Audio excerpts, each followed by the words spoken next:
This guy had the prettiest girlfriend in school, but she played him, she betrayed him, and now she's gonna pay. The truth nobody knows is that Lin Ziluo got his memories back from the future. He woke up in a panic and couldn't believe it. His body was young again, and he was back in his school dorm. He grabbed his phone and there she was, his girlfriend. That backstabbing traitor. This was perfect. He went back 10 years and now he's got a chance to get revenge. In the future, he became the god of war of the Dragon Continent and took down the Zombie King, but got betrayed and stabbed in the back. And the one who planned all of it? Her. His own girlfriend, who never actually cared about him. She betrayed him in every way possible. Yao was the most beautiful girl in school, and he had felt happy dating her, little knowing that she had been instructed by the young master of the Li family to get close to him even before the apocalypse. The Li family's goal was to use him to expand their territory and then find a way to destroy him. This family was one of the 3 great families of the Dragon Continent, and their influence could not be underestimated. By some chance, the protagonist managed to escape, but at the cost of being disfigured. He spent the next 10 years fleeing and evading the Li family's pursuers. With his strength, he could have taken revenge before he died,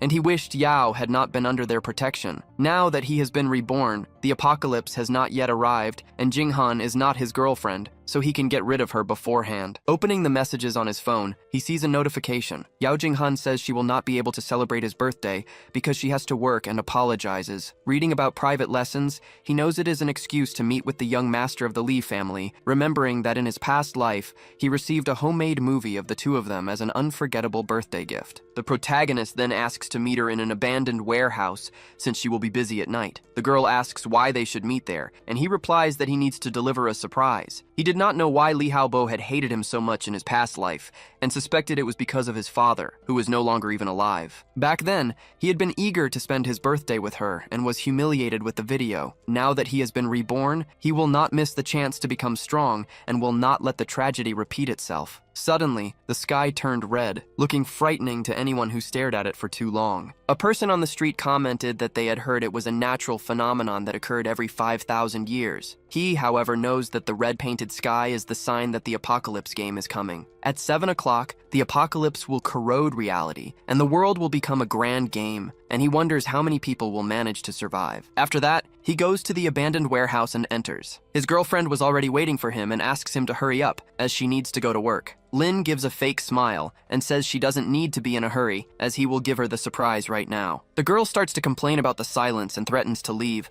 but suddenly Lin Ziluo chokes her. Desperate, Yao Jinghan screams that he's lost his mind. Ignoring her, the protagonist starts to list a series of dates and a specific location. As he says these seemingly meaningless things, Lin pulls a knife from his pocket. The girl, terrified, asks what he's doing and what he's talking about, begging him to stop choking her. Still, Lin continues to mention a date in March and a specific hotel. The girl then realizes that this date and hotel sound very familiar to her. He continues, mentioning the 13th of April and a location at the Huanye Bar, and she finally recognizes them as the records from the hotel where she met with Li Haobo. The girl asks him to explain, but her boyfriend just asks how she intends to explain that to him. Then, Lin Ziluo picks up her cell phone, which had fallen to the ground, and opens the message history with a man she calls Master. In the conversation, she says that the special gift is ready, and that Lin believed her lie. Placing a hand on her shoulder and asking her to relax, the protagonist opens a video on the cell phone. He begins to recite the lines from the recording even before the girl in the video says them, showing that he already knows the entire content. He continues repeating all the parts where she belittles him, and she wonders how he can know everything. Lin repeats the line where she says the young master of the Li family had targeted him,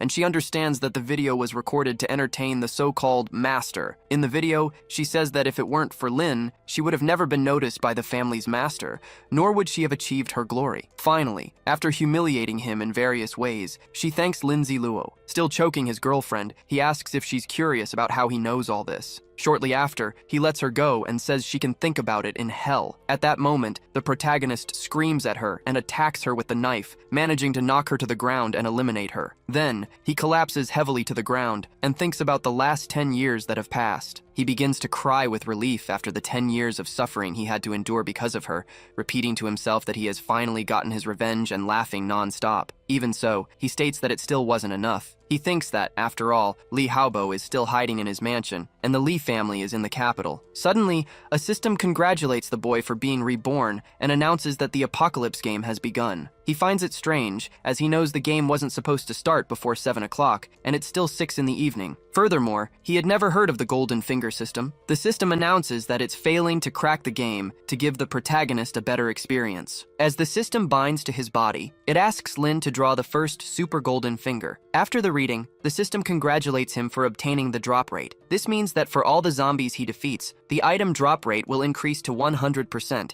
guaranteeing that an item will drop with every kill, which is extremely powerful. He knows that normally, the item drop rate in the Apocalypse game is only 1%. His personal experience tells him that even when piling up monsters like mountains, you can barely survive. Because of this, he wonders if this golden finger system is truly reliable. The system shows that by using the super golden finger, the item drop rate increases from 1 to 100%, leaving our hero stunned by how powerful it is. He also discovers that for every 10 levels he gains, the super golden finger will level up, and completing missions grants rewards. With this system, he believes he can finally destroy the Lee family. However, the Lee family is one of the 3 great families of the Dragon Continent, and their strength is immeasurable, as they not only have countless soldiers, but also possess secret techniques that enhance their physical abilities. The reason they targeted him in his past life is still unclear, but it seems to be related to his father, who passed away young. He thinks the only way to find out the truth is to infiltrate the family, and his plan is to defeat Lee, and then build his power gradually. Now that he has the golden finger, he can get stronger much faster, and defeating the entire family will not be impossible. So, he puts on his hood, determined to carry out his revenge against the Lee family, and leaves his ex-girlfriend's body behind. As he walks past the young people on the college campus under a red sky,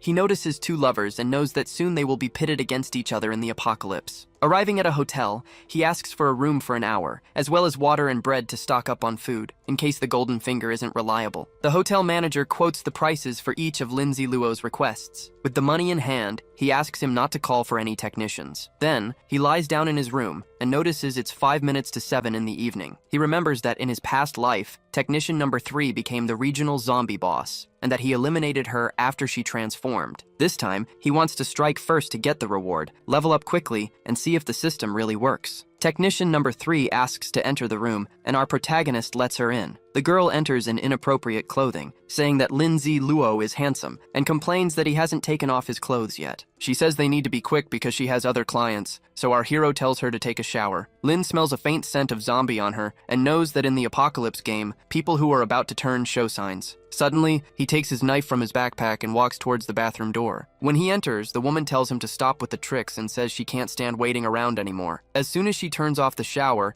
the protagonist's phone vibrates. At that very moment, black veins appear on the woman's body, indicating that the virus is manifesting. A thick red substance oozes from her body as more pronounced veins appear all over her skin. She screams and starts to groan in pain as Lindsay Luo enters the bathroom, armed with his knife. In a matter of moments, she has completely transformed into a monster and lunges at the survivor, who strikes her without wasting any time. He knocks her to the ground with ease, defeating her quickly and easily. Immediately after, the Apocalypse game system informs him that the game has begun and can no longer be stopped. The system also informs him that the game's zombies have sharp hearing but poor eyesight, and they only notice moving objects. The cruel apocalypse has arrived, and the unlucky ones have already turned into zombies, while 20% of the population was lucky enough to survive. The system asks him to enjoy the thrilling experience, and warns that if he is eliminated, he will not get a second chance. To enhance the gaming experience, the system presents the rules, explaining that defeating zombies or transformed animals increases his level and grants new physical attributes. The system explains that the game experience is tied to his level and is also rewarded with item drops, which depend on the player's luck. The equipment ranges from the lowest level to mythological, but the system refuses to talk about the higher tiers, saying that Lindsay Luo doesn't need to know about things he will never reach. In addition, various opportunities have been hidden around the world, and he must make sure to look for them carefully. It was also revealed that modern weapons, vehicles, and human communication devices have completely lost their function. The survival rules are clear. If he is hit by zombies, he will be transformed, and the only way to avoid zombification is through the blood of monsters. When night comes, the zombies' attributes increase and they evolve over time, so Lin must hide. The system informs him that once the protagonist survives the 7 days of newbie protection, it will tell him about the other types of zombies. For now, the tip is to defeat as many zombies as possible, as they are still weak. The system warns him not to blame it later for not having warned him, reminding him that the game has many possibilities. Wishing him a good game, the system asks him to enter his name. The protagonist writes Yazi, deciding that from that day on he would be called that. ready to begin his revenge against the family for whom he holds a great grudge. Immediately after, he receives 1 experience point for defeating a zombie and levels up to level 2, becoming the first player to do so. As a reward, he receives the most unique skill in the world, the first kill ability, and gets a server-wide announcement, something he never managed in his past life, even as the god of war. All over the world, the announcement informs that the player Yazi was the first to defeat a zombie and has obtained a unique skill. Elsewhere, a nerdy girl named Ji Yao is in shock that someone has already defeated a zombie so quickly. At the same time, Gugaoje, the second player to defeat a zombie, finds it interesting that someone was faster than him. Meanwhile, the protagonist looks at his attribute window, observing his strength, spirit, constitution, and agility. He notes that his spirit and agility are high and believes this is due to his 10 years of experience in the apocalypse in his previous life. He knows that having a good reputation is useful, as it grants good rewards, discounts in shops, and access to special items. For the moment, he prefers to forget the 4 free attribute points he received and focuses more on the damage increase he gained. Suddenly, he notices a meditation necklace near the body of the female zombie he defeated. Upon inspecting the item, he notes that it is of the bronze category and increases the spirit attribute by 1 point when equipped. With this, the protagonist realizes he has a 100% item drop chance since he received a bronze item on his very first kill. He mentally asks the system to make reasonable and sensible use of his golden finger, that is, his advantage. Realizing that the system really works as he expected, Yazi decides he will defeat zombies during the night to take advantage of the fact that they are still weak. His initial plan is to start by clearing the other rooms in the hotel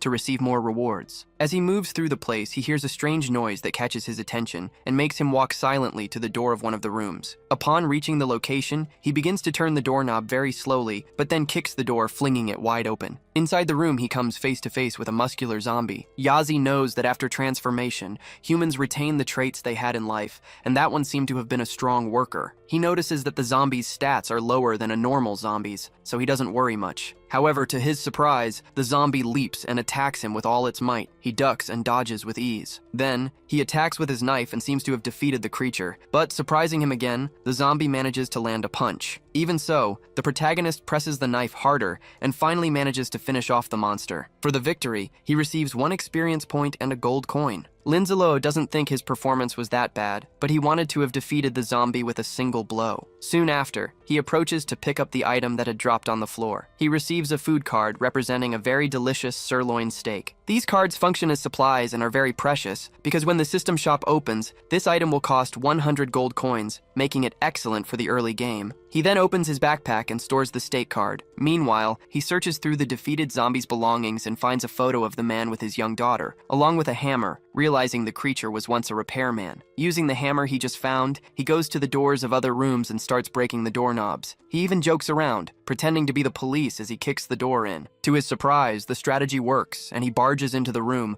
only to find a zombie couple in an inappropriate act. He quickly retreats, remembering that this place is a love hotel, and realizes that even after being transformed, the zombies retain certain habits. The male zombie charges at him, trying to attack him for ruining their fun. The protagonist manages to dodge the blow, and notices that this zombie's stats are 2 points lower than the muscular monsters from before. He finds the creature very bold for fighting so arrogantly despite being weak. Then, Linzi Luo lands several blows with his hammer and defeats the monster. Noticing the female zombie coming from behind, he grabs his knife and manages to defeat her with his back turned, without even needing to dodge. Upon defeating the 2 zombies, he receives 2 experience points and a few coins, in addition to picking up the 2 items that dropped on the floor. The protagonist receives a double blessing and realizes that his special system, the Golden Finger, really works. He remembers that in his past life, he would kill dozens of zombies in exchange for mere bottles of water, noting the huge difference between being unlucky and lucky. Now, he loves being blessed. The items he picked up are sentry eyes, which detect movement and approaching people within a 10-meter radius. Seeing that each one lasts for 10 hours, Linzi Lo activates one of them immediately. Shortly after, he hears someone making a lot of noise upstairs and gets irritated. Suddenly, the hotel manager appears, furious, cursing at the protagonist and complaining about his audacity in destroying everything and making so much noise. The man tries to throw a punch at Lin, who easily dodges and grabs his knife. Seeing the boy dodge makes the manager even angrier. The protagonist then says that if the manager weren't such a nuisance,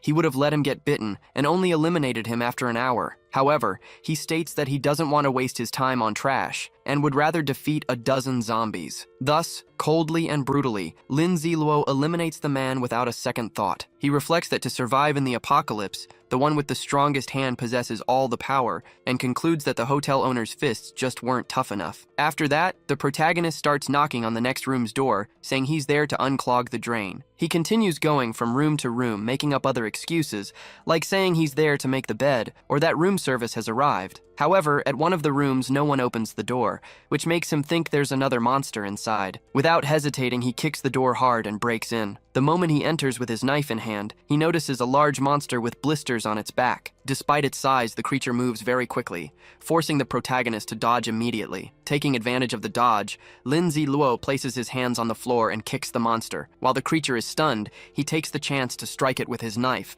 defeating it with ease once again. As soon as he wins the fight, he goes to pick up the item the monster dropped, finding a bottle of liquor. After that, he starts searching other rooms and picks up all sorts of items he finds along the way. Finishing his search, he decides it was good progress and that he will rest there for the night. Taking off his clothes, the player Yazi prepares to sleep in the motel, but receives a system notification informing him that he needs 6 more experience points to reach level 3. However, as soon as he lies down on the bed, he is shocked to notice it's already almost 8 in the morning. With little time left, he rushes to defeat 6 more zombies in the next 20 minutes to reach his goal. At the reception, he sees a message saying that technician number 3 is ready for service. He remembers there were 3 of these women, and since he only defeated 2, he knows there's still one left to find. Yazi grabs his hammer, knowing that according to the game's rules, zombies are attracted to noise. Therefore, he starts hitting the hammer against a wooden wall to attract the remaining creature's attention. He then goes to an empty room at the reception but finds nothing. Suddenly, he hears a noise coming from a small trap door on the floor. Upon opening the door, he realizes the monster was well hidden underground and soon sees 2 zombies coming up the stairs, which disgusts him. To defeat them easily, Yazi simply knocks the monsters off the stairs. Right after, he jumps down, landing on top of the undead creatures. When he lands on the female zombie, the male zombie tries to attack him from behind. However, the protagonist has good reflexes and manages to land a blow with his knife before being hit. He defeats both monsters easily and receives 2 experience points, now needing 4 more to reach level 3. He notices his dagger is too dull to be used anymore and hopes to get a better weapon in the next item drop. To his surprise, he notices a brightly shining item that dropped from the 2 monsters. At that moment, he receives a very strong sword and thinks his mouth must be blessed for having wished for a better weapon. He also receives soft bread, which he decides to add to his meat meal later. The sword is bronze tier, 70 centimeters long, good for breaking enemy defenses, and it also increases his strength. The protagonist remembers that these starting weapons can usually only be bought later, so getting one at this stage is a huge advantage. He stores everything in his inventory, along with the other items he has already acquired. After organizing his belongings, Yazi notices there are only 10 minutes left before things get more complicated. He leaves the zombie bodies behind, goes up the stairs, and finally exits the Love Hotel, finding a small horde of zombies on the street. He expects the zombies to come at him angrily,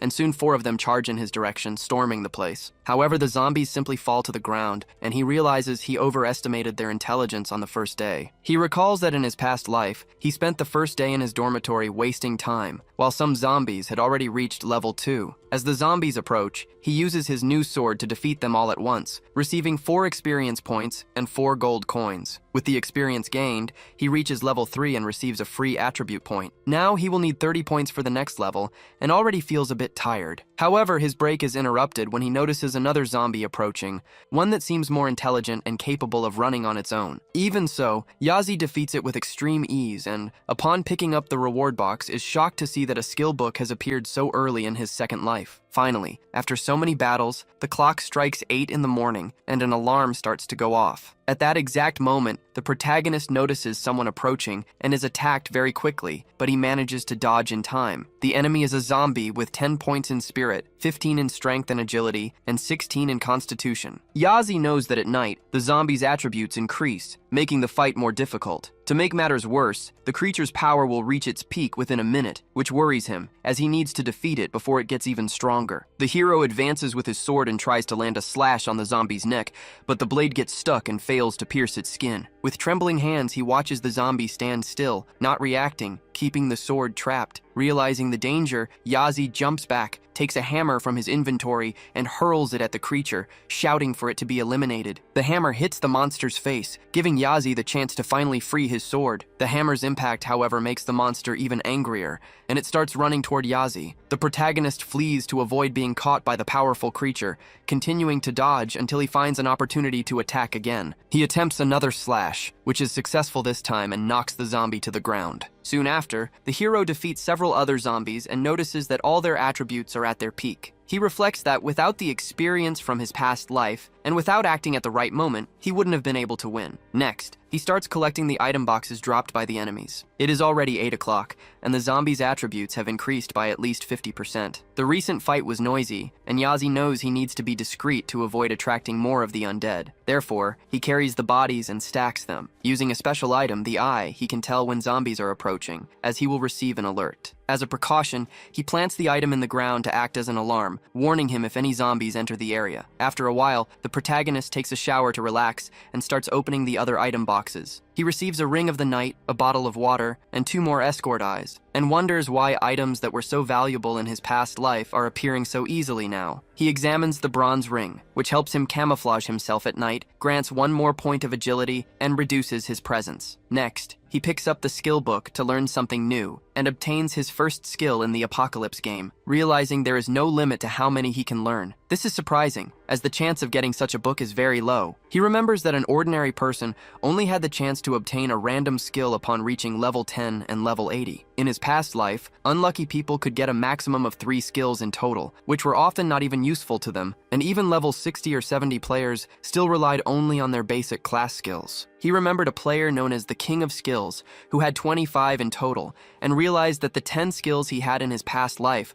already placed him above 99% of the world's players. With this in mind, he began to pray to all the gods, asking them to bless him with a useful skill he could use often in this new life. As soon as he finished opening the book, he received the returning spinning slash skill. It was a skill that allowed him to throw his sword, significantly increasing its damage and causing the weapon to return to him right after. Yazo was happy, as this was a rare warrior class skill that combined the range of a throw with an automatic return and the ability to deal multiple instances of damage. Although it had a long cooldown, he knew he could reduce it as his spirit increased. Feeling very lucky, he clicked the button several times, excited to learn the new technique. Right after learning the skill, Yazo decided to test it out to see how good it was, but his stomach started to rumble with hunger. So he opened his inventory and took out several food items for dinner, turning them into a banquet that looked like it was made by a chef. After he finished eating, he gathered everything and threw it in the trash. He knew that to get his revenge, he couldn't follow the same path as in his past life, or he would end up repeating the same mistakes. So, he took out a piece of paper and a pen and began to jot down some important information. He listed the warrior's attributes, like strength and constitution, which are fixed, and others that could increase over time. He also noted that mages gain a fixed point of spirit and agility with each level, in addition to 2 points to distribute freely. He reflected that only 1% of players have hidden classes, but since he had one in his past life, he believed it would be easy to acquire another one in this new life. Hidden classes are advanced, high level, and very different from normal ones, intended only for the best players. Their quests are extremely dangerous, but the rewards are immeasurable. He remembered his old class, the Phantom, which was a high-level assassin with great agility and extremely high single-target damage. It was thanks to this class that he managed to evade the Lee family's pursuit for 10 years. People who obtain these classes become future gods of war or divine magical figures who will be very useful. On his notepad, he also listed other important classes like the Paladin, the Undead Titan, and the Reaper. After organizing his thoughts, he began to increase his strength attributes in the inventory and to think about where he could find a Paladin of Light. Yazo also needed to remember the location of that diamond-class sword he had noted down earlier. Meanwhile, the master of the Li family was furious, destroying everything around him because his plan had been ruined by Yao Jinghao. He wondered where the young man had gone, because thanks to him, the materials weren't ready and couldn't be sent to Lin in time. His butler asked him to calm down, reminding him that they had already lost many guards and would soon be unable to protect the Li family. Interrupting the conversation, the family's young master ordered them to send Lindsay Luo to meet his father in hell. The butler wondered if the young master's upbringing had been a good one, but on the other hand, he considered that he wasn't entirely wrong. After all, the Li family avoided sibling rivalry by having only one heir. However, with the arrival of the apocalypse, the young master's personality could make him suffer. At that moment, Haobo mentioned the group of mercenary hunters his father said was coming to meet him. Imagining they had already arrived in Shanghai, he ordered them to be sent to find Yao Jinghao and Lin Ziluo, demanding they bring Yao back dead or alive and make Lin Ziluo go completely insane. The butler explains that they are a sworn death squad, raised for the young master since his childhood, and that they will carry out all his wishes. Hearing this, the uncle's young master begins to laugh, imagining the havoc he will bring to their lives. Far away, the protagonist starts sneezing a lot and wonders who could be cursing him like that. Soon after, he grabs his backpack and jumps out the window. Upon reaching the street, he comes across several zombies wandering around. Without hesitation, he draws the sword from the sheath on his back and throws it at the creatures. The system congratulates him for defeating a zombie, granting him one more experience point and a gold coin. He keeps receiving several similar messages as he defeats a dozen zombies until he finally reaches level 4. With this, he gains another attribute point and discovers that he now needs 40 points for the next level. He realizes that because of his throwable returning sword ability, it's very easy to defeat the zombies. After defeating another creature, he concludes that the spinning sword is indeed very useful. The only downside is that his spirit is still too weak, which makes the skill's cooldown time very long. Then, he finds clean clothes, a meal, and a very precise watch, deciding that's enough for today. The system congratulates him for finding a brand new attribute item, and he also picks up a special item, an enhancement scroll. Happy to have found something so useful. This item grants an increase in the protagonist's attributes, with the first enchantment being a guaranteed success, but the chances decrease as the level increases. He then performs the successful enchantment and obtains the Tang Heng Dao. The sword, which was from the Tang dynasty, after being enchanted, has its durability increased and its vulnerability decreased. Additionally, its strength attributes increase by 2,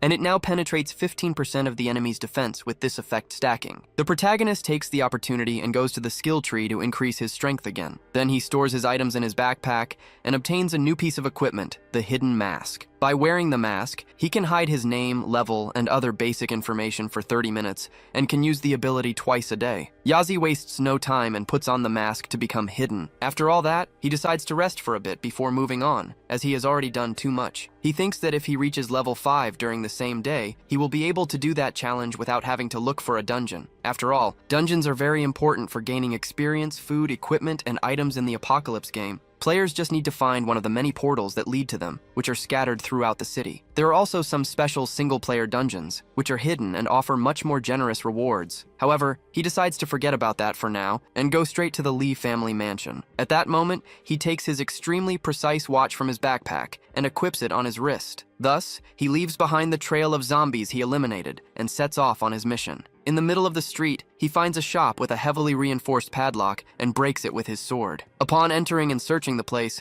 he finds a trail of ketchup coming from a door. The moment he opens the door, he is startled to see a zombie attacking him at high speed. However, with his sharp reflexes, the protagonist manages to strike and sever the monster's hand. With extreme ease, he injures the hidden zombie badly, but soon notices the hands of other zombies breaking through the adjacent wall. Without hesitation, he throws his body forward and destroys the entire wall. Quickly, the protagonist manages to strike with his sword and eliminate the zombie, allowing him to explore the rest of the house in peace. He finds a picture frame of a happy family, likely victims of the apocalypse. Although he feels a pang of sadness, he remembers that most of the population has turned into zombies and he can't let himself be shaken by everyone. Soon after, noticing the large amount of available food, he decides to grab whatever he can find to eat. He then sets up a true feast in that family's house and begins to eat. Satisfied, he throws himself onto the sofa to check his phone and look at the map. He sees his current location and calculates that if he heads east during the afternoon, he will be able to reach his destination. He plans to defeat zombies along the way, promising himself that he will reach level 5 on that road. Without wasting any more time, he gets up and prepares to leave. He was so focused on filling his stomach that he had completely forgotten about the 3 children who lived there. Outside, the 3 youngsters, who were from the family of the zombie he had defeated, were trying to get into the house. One of them commented that there must be someone inside as he smelled food and deduced that the man possessed cards capable of conjuring food. The girl with glasses thought it was a terrible idea to try to rob him, but the blonde boy saw no problem and planned to threaten him to get the cards as soon as he came out. What they didn't know was that the protagonist had already left through the back door and was hiding in a bush behind them, thinking he would have to eliminate those 3 little rats. Meanwhile, the girl, still sad that her father had turned into a zombie and that she had fled home with her brother without taking anything, finally agrees to the plan, as she hadn't eaten since that day and needed to survive. The exact moment she decides to rob him, Something that looks like ketchup splatters on her glasses, and the blonde boy takes a fatal blow from behind. The girl is completely terrified to see him fall to the ground, already dead. The protagonist reveals his position, explaining that he had planned to save his spirit power, but couldn't risk their screams attracting more zombies. Therefore, he throws his returning sword, which eliminates the girl and the other brother in a single move, before coming back to his hand. With cold blood and no remorse, he defeats the three of them. He justifies the act to himself, thinking that someone who abandons their own sister is just a waste of resources. He believes they should thank him for a quick, torture-free death, as he saved them from the suffering of the apocalypse. He even thinks that he did a good deed, and that the government should give him a Good Citizen award. Then, he leaves, leaving behind another trail of tragedy for a family that was just trying to survive. Arriving on the streets, he finds a crowd of zombies trying to scale a building. Inside the building, a woman watches the zombies climbing the walls, impressed, while another person tries to block the doors. Looking down, they see a man with a mask and a sword annihilating all the monsters, but they notice that his name and level are hidden. The woman suggests calling the masked man to save them, but her companion thinks it's a bad idea, arguing that it would reveal their position and attract more zombies. He also points out that because the man is hiding his information, he is probably not willing to help anyone. Ignoring the warning, the woman changes her appearance to that of a beautiful young woman with purple hair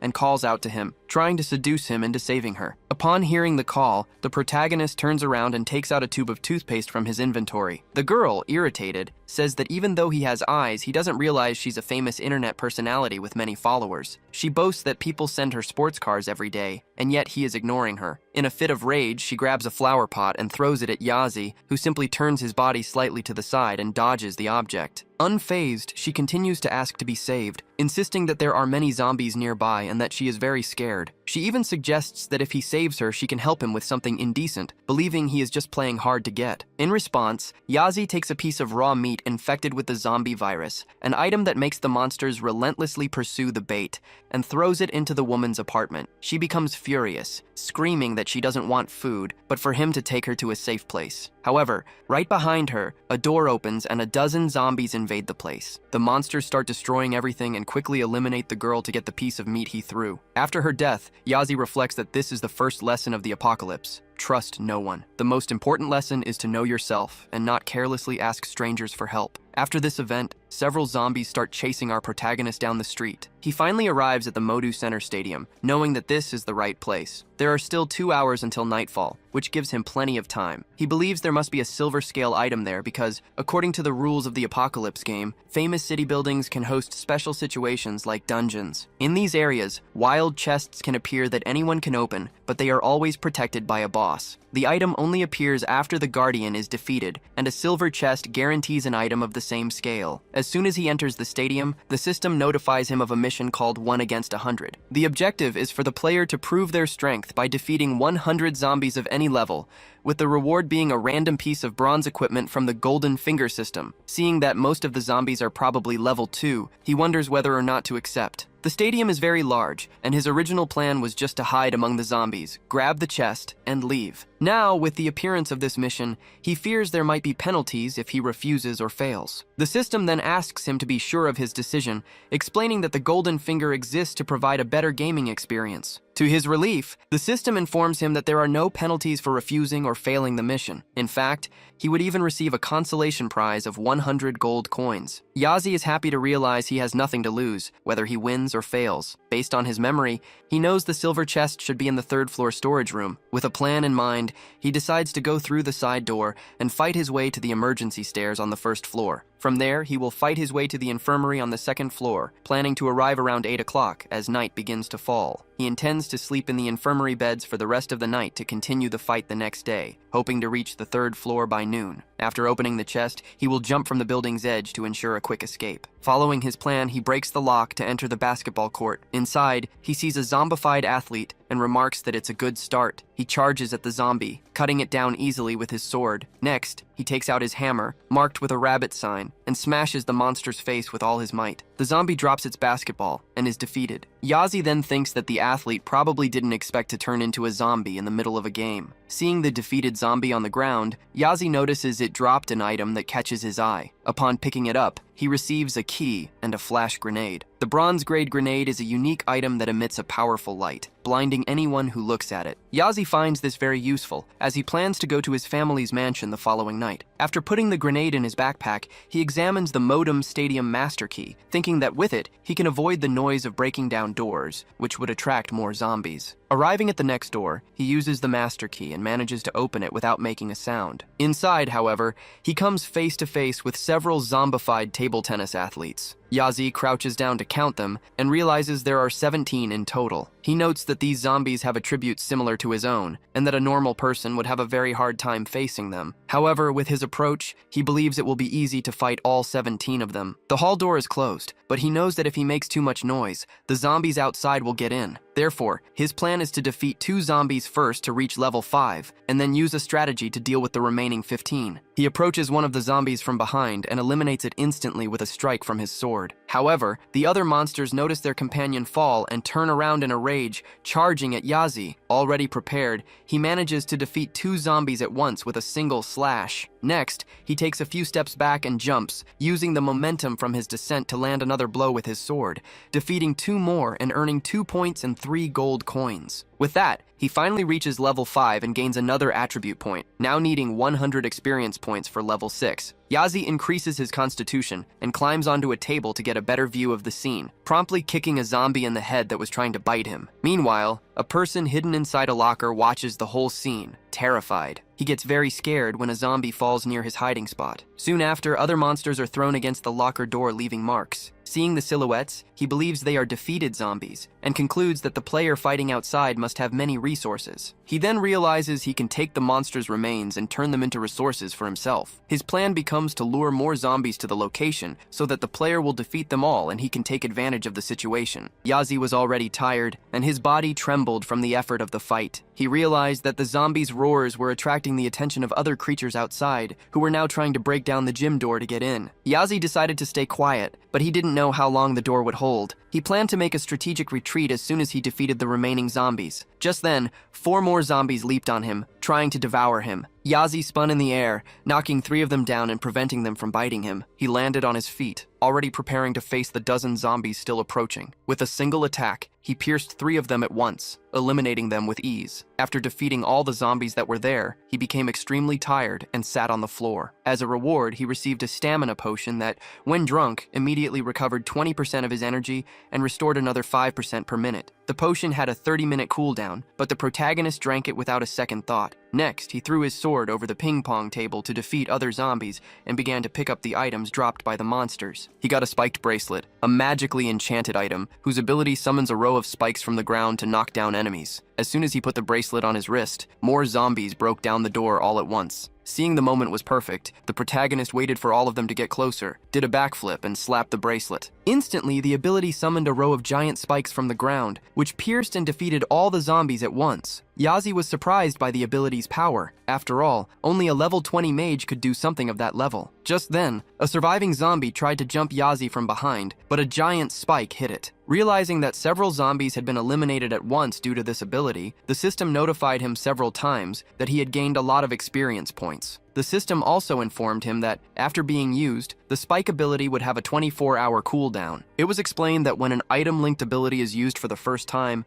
the system injects energy and maximizes its power. In the future, the ability would have to be powered by the player's own spirit force. Our hero then bent down and started picking up the items dropped by the defeated monsters. He got a grenade launcher, a single-use item with a 30-meter radius, as well as a pair of boots that summons a storm and reduces the sound of his footsteps. The survivor equipped his new pair of special boots and was congratulated by the system for it, watching his attributes increase. The system noted that, unless there is a class change, it is impossible for a normal person to have stats like these at level 10. Furthermore, after his class changes, his stats will be double those of a normal person at the same level. As he left the room, he realized there was still a crowd of zombies to defeat. He took the raw meat infected with the zombie virus, placed it in his short-range weapon, and fired a shot, launching the meat far away to lure the zombies from the area. While all the monsters ran off, our protagonist had time to use his boots, which greatly increased his speed and suppressed the sound of his footsteps, allowing him to pass by unheard. He realized it was almost 8 o'clock and that the zombies' stats would greatly increase due to nightfall. Facing the zombies now would be a waste of effort, so he thought it best to find a place to rest. Arriving at the infirmary, he closed the door very cautiously to avoid making noise and tried to use his master key to lock it. However, he noticed something was wrong, as the door wouldn't lock. He reasoned that the apocalypse had hit the world at 7 o'clock, and although the stadium hadn't closed, the infirmary usually closed before then. Therefore, the door should have already been locked after the apocalypse game began. Realizing this, he used his master key on the infirmary door to unlock it, hoping the person inside wouldn't cause him any trouble. Yazi began to enter the room cautiously, trying not to make a sound. However, the person inside noticed his presence and asked who he was and how he had gotten the key to the infirmary. Immediately, the person pressed a knife against Yazi's neck and threatened him. The hero warns that despite the threat, the man had messed with the wrong person and manages to disarm him. As soon as the knife falls to the floor, he grabs the survivor's arm and throws him backward, injuring him in the process. After immobilizing him, the protagonist places a cloth over his mouth to muffle his screams. This item, a kind of blanket from his inventory, is then used to cover all the cracks in the room. He orders the man to turn on the light, but the survivor argues that it would attract zombies. The protagonist replies that he has already covered all the places where light could pass through, thus avoiding the danger. The man then turns on the lights, revealing the presence of other survivors in the room. They are shocked to see that the protagonist survived the attack, as they were waiting for him to be eliminated so they could steal his items. Yazi comments that he has seen that kind of arrogant look many times, and teaches the survivor that, in the apocalypse, one should never look at others with hatred, because those who do end up being eliminated. Then, Yazi pulls his knife from his pocket and immediately attacks the man, killing him. The action leaves all the other survivors in shock. The protagonist knows he did the right thing by eliminating him first, as the man was prepared and could have caused future problems. He then turns to the others and says he's a good person, telling them not to get the wrong impression of him. They retort, saying that if he's a good person, then they must be angels, since he just killed a man. Yazi justifies himself, explaining that the enemy provoked him first, and that he had no choice but to retaliate, as he is a reasonable person, not a bad one. A woman in a lab coat approaches and states that the man deserved what happened, and the rest of the group agrees with her. Although still a bit shocked, the other members of the group back up her claim. The protagonist is satisfied and reflects that if he'd been at his full strength, the battle in the ping pong room would have ended much faster. He then tells the group to clean up the body and the blood from the floor. Afraid of him, they all obey and remove the body, wrapping it in a blanket. While watching, the protagonist notices the doctor and has a feeling he's seen her somewhere before. Her name is Zhang Yexue. She is at level 0 and has no title. Suddenly, the hero remembers her. He met her in his past life, during the final stages of the apocalypse, when she possessed the divine doctor class. In that life, knowing she belonged to a divine and hidden class, he asked her to heal a wound on his face. She explained that the scar was connected to his soul, and therefore was impossible to heal. Later, he was severely injured other times, and sought her out again for treatment. However, the divine doctor class was highly respected and safe in the final stages of the apocalypse. Despite this, they were seen only as a tool, without enough strength to defend themselves, and could be eliminated at any time by others. He remembers that time and how everyone was devastated, noticing how different she is now. He thinks about how strange fate is, as he has already found someone familiar on the second day of the apocalypse. And in this life, she is a nurse, a doctor, and also a mechanic. Suddenly, the group of survivors is startled when the door begins to crack. Everyone starts to tremble with fear, while the protagonist looks at his watch and sees that it's 8:30. He quickly pulls some cards from his inventory and begins to eat voraciously and very quickly. The civilians look at Yazi with envy, their stomachs rumbling with hunger. Seeing the situation, the doctor asks where he got the food and if there's any chance they could get some. At that moment, Yazi smiles, realizing they've fallen into his trap, and says that to get food, they first need to do him a favor. While the girl wonders what he could want, Yazi explains that there's a list of medicines he needs and that she, being a nurse, must find and get them all for him. The nurse asks if that's all he needs, and our hero confirms, which she finds strange. Taking the list, she prepares to start the search. Yazi warns that the 4 of them need to work hard through the night, as he will be leaving at 6 in the morning. Before going to sleep, he gives them some food through the cards and says that if they do a good job, they can get more when he wakes up. Then, he sets up the escort eye to watch over the place and opens his inventory, noticing that he is 22 points away from reaching level 6 and checking the status of the 1 against hundreds mission. After resting, the protagonist gets up and goes to the infusion room, where he finds the civilians completely exhausted from working all night. He congratulates them on their good work and says that each of the cards he will give them is enough to last them for a day. The nurse is surprised, as she thought he would eliminate all of them and steal their things, and had even planned an escape. She didn't expect him to keep his promise, and begins to think that he isn't as cruel as she imagined. Yazi takes the box of medicine he had requested. When the girl asks how to use the cards, the protagonist is shocked, as he had forgotten that the game doesn't have a tutorial. He remembers that in his past life, it took him days to learn how to open the inventory, so he decides to do this favor for Zhang Yexue. He asks her to pay attention to his movements and teaches the nurse how to use the cards, showing how the food magically appears on the table after a click. The nurse thanks him, and soon after, all the civilians begin to use their cards to eat. Yazi wants to give special attention to the girl, as she helped him a lot in his past life, so he tells everyone to leave the place immediately, around noon. Looking through the curtain, he assumes he has already cleared all the zombies from the stadium. However, Zhang gets scared and warns him that there are still zombies nearby. Our hero says she should only worry about herself and leaves. As soon as he leaves, he is confronted by a giant horde of zombies. Without hesitating, he draws his sword and runs towards them, taking down the first one and getting a fishing rod as a reward. He is careful and catches the zombie's body before it hits the ground, avoiding any noise that might alert the others. After that, Yazi continues to wipe out the horde of monsters using precise and swift strikes with his sword. He finally reaches the other side of the stadium, where he opens a door and is surprised to see zombies without pants. He soon realizes that he has actually entered a bathroom, which explains the situation. One of the zombies, upon seeing the protagonist invading its privacy, jumps at him in a rage, trying to bite him. However, the monster ends up falling because of its lowered pants, which makes Yazi not take the fight seriously. Instead of fighting normally, he does an acrobatic move, and the defeated zombie falls to the ground, allowing our hero to just plunge his sword into it to finish the job. Yazi then reflects that the survival rate of the people in the stadium must be low. Most of the people who came here were in good physical shape before turning into zombies,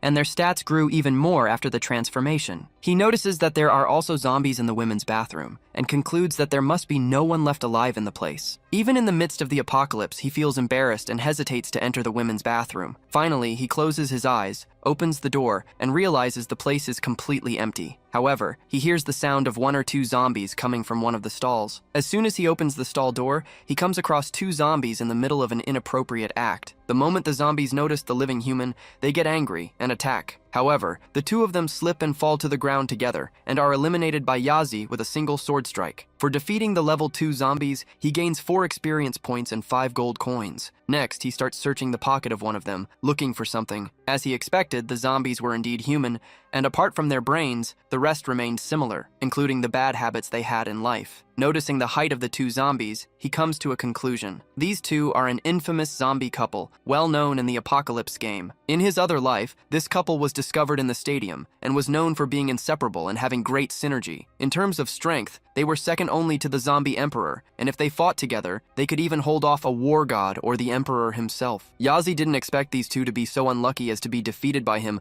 on just the 3rd day of the apocalypse. After defeating them, he picks up the fusion stone that was dropped as a reward. The fusion stone is used to fuse 2 bronze tier items, creating a new, stronger piece of equipment. He hopes to get a good weapon so he can fuse it with his Tang Dao. At that moment, he turns around and notices someone is inside one of the other bathroom stalls. Yazi draws his sword and becomes alert, but upon looking inside the stall, he finds a magic circle and an item box. Upon discovering the bronze chest, his reputation increases by 10 points. He then requests to open the special bronze dungeon chest, a process that takes 30 seconds. After waiting the required time, the chest opens and reveals an apple. Our protagonist hopes this fruit represents strength or agility. The divine fruit, in fact, permanently increases constitution by 2 points after being consumed.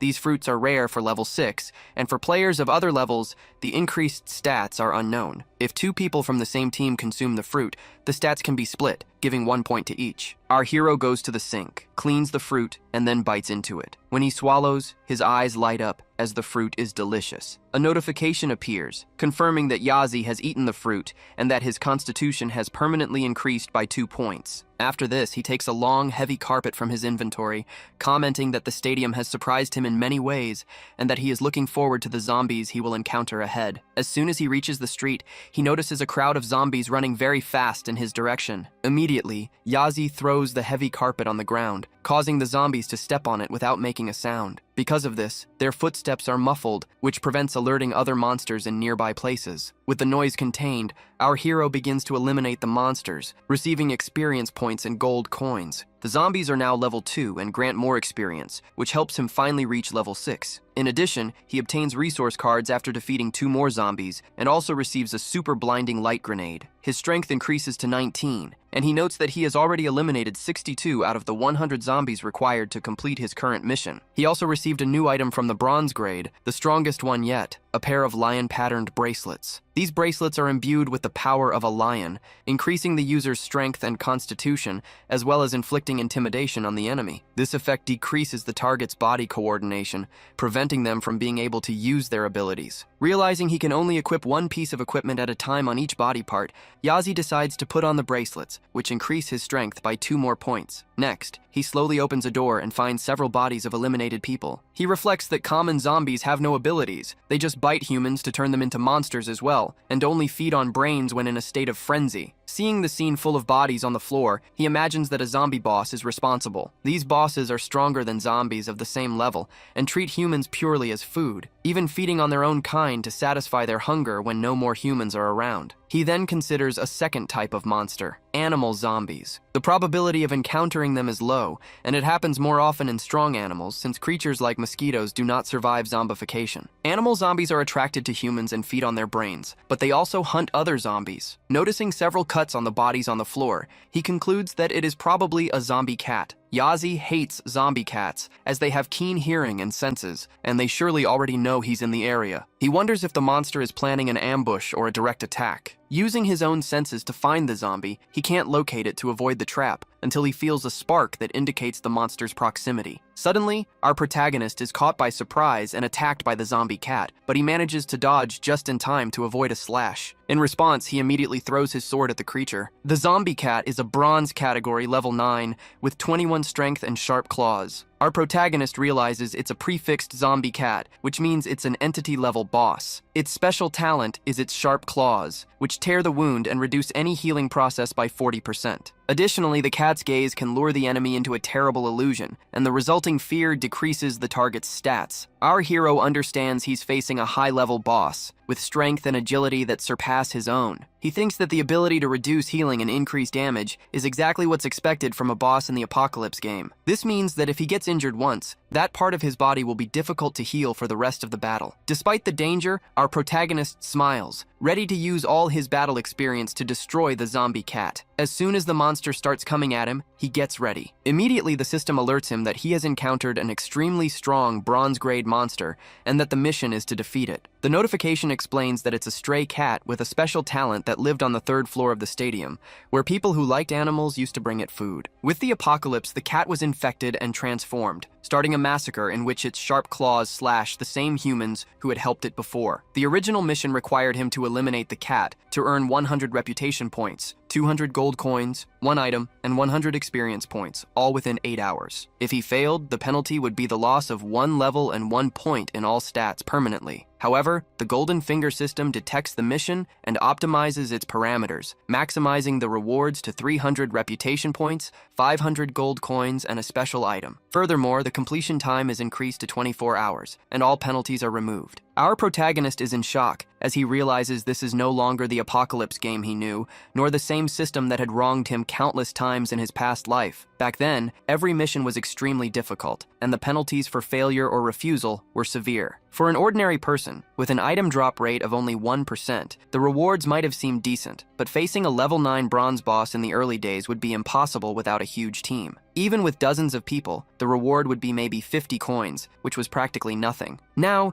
he's going to earn 500 gold coins, plus a lot of experience and reputation, turning what was once a trap into an excellent deal. Therefore, without a second thought, the player Yazi accepts the mission. The system then confirms that the player has accepted the mission of the traitorous zombie cat and must complete it within 24 hours. Meanwhile, the creature began to lick itself, acting just like a normal cat. Based on his experience, Yazi knows that if he loses his cool when facing a taunting boss, the fight becomes harder, so he intends to force the creature to make the first move. To annoy the cat, he kneels down, takes out his phone, and starts reading a manhwa, laughing out loud. The tactic works and the cat becomes extremely stressed, its fur standing on end. He then lunges at the protagonist with an extremely agile leap, even managing to say he will eliminate the human. The monster gets very close to slashing him with its sharp claws, but Yazi Yazi dodges at the last second and takes the opportunity to grab the sword from his back. Annoyed, the cat leaps again and tries another attack, but our protagonist dodges to the side once more and runs behind the enemy, sword in hand. As soon as Yazi tries to strike, the cat dodges and surprises him, saying he can predict his movements. However, in that same instant,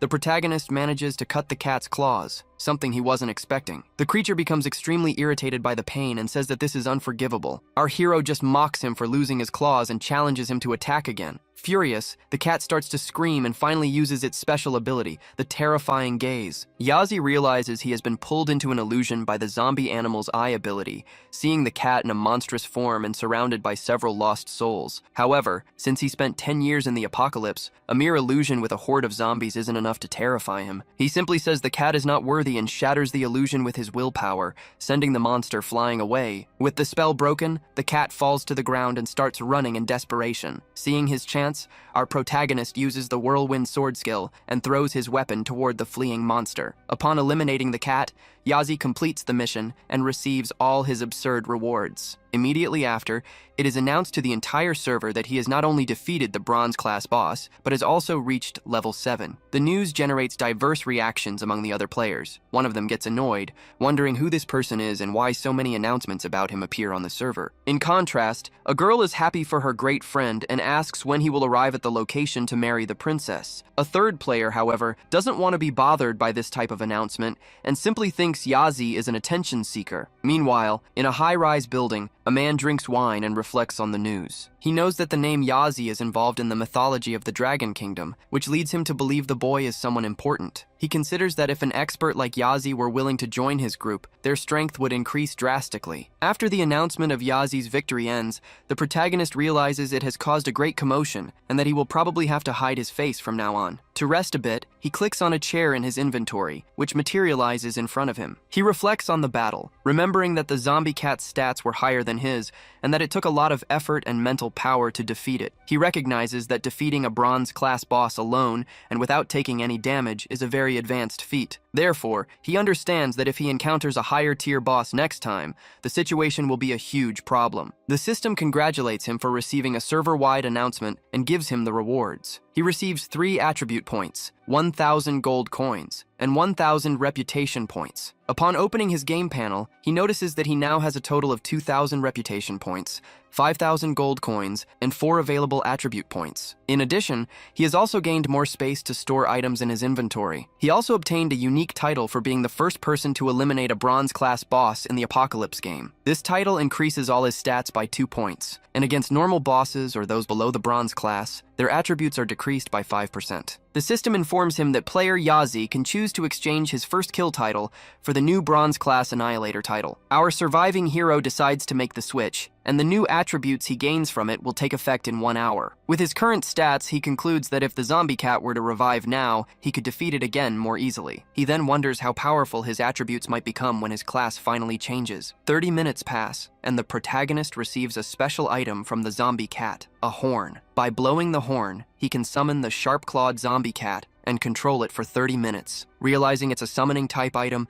he knows he got very lucky, as he now has a permanent helper. He also analyzes the monster's remains. The cat's skin, its flesh, and its sharp claws can be used to craft coats, food, or weapons. Recognizing that the defeated zombie cat's body is a real treasure, he picks it up and places it in his inventory to use later. Finally, he arrives at the warehouse where he remembers the silver chest is hidden. Upon opening the door, he is faced with several mortal remains and notes that the cat had a rare and sinister taste. Anyone who saw that scene would be frightened, and the idea of a cat collecting eyes would shock the entire world. Thinking about the possibility that the zombie cat had hidden some treasure inside, he begins to search the area. First, he finds a cat toy wand with small weights tied to its ends. Aside from this creative wand, the rest seems to be pure junk, much to the protagonist's disappointment. Determined to continue his search, he finds a pile of white clothes and looks underneath them. As soon as he moves the clothes, he finally finds the special silver chest he was looking for. For discovering the chest, he receives another 20 reputation points. The system then asks if he wants to open the chest,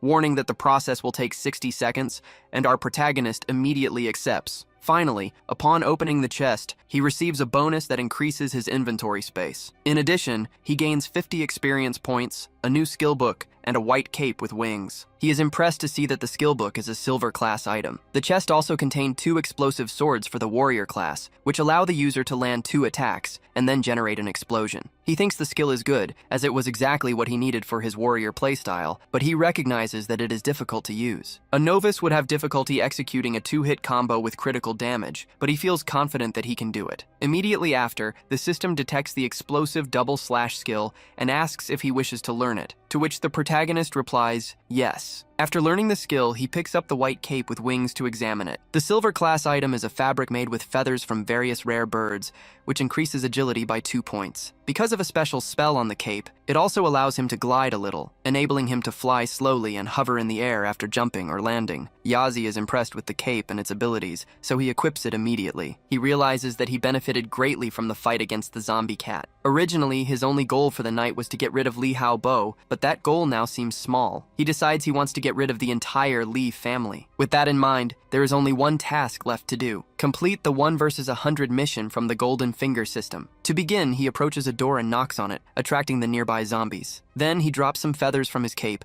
and decides to take the initiative in combat. He runs very fast toward the zombies that were attracted by the noise, drawing his sword and preparing a massive attack. While jumping and gliding with the help of the cape, he drives his sword into the monsters, eliminating them with ease. He takes down several of them while floating, using his sword masterfully. Floating above a zombie, he decides it's time to test the effects of his new explosive dual sword. He then unleashes a whirlwind strike with his new sword and finds the skill incredible as it hits the zombie, eliminates it instantly, and, in a matter of moments, causes an explosion. The protagonist uses the cape to protect himself, but the impact of the explosion is so great that it throws him backward. To avoid getting hurt, he quickly drives his sword into the ground and holds on. He realizes that the stats of the tall zombie he defeated were 30% higher than his own. The speed at which he swung the sword was the same as the whirlwind, but the effect was completely different. As soon as he finishes testing the skill, he decides to take the fight seriously. Upon defeating 2 zombies, he receives 2 experience points and 3 gold coins. After that, he continues to gain experience points and gold coins non-stop. Eventually, he manages to defeat 100 zombies in the Madu Stadium, completing his mission. As a reward, he obtains a random item from the Golden Finger system. The system asks Yazi if he wants to receive the bronze class reward now. The protagonist is surprised to have defeated dozens of zombies so quickly and agrees to take the mission reward. He wonders if his luck has run out after getting so many good items today, since the reward was resource cards. Seeing that they are just cards, he decides he is in no hurry and can get them the next day. Afterward,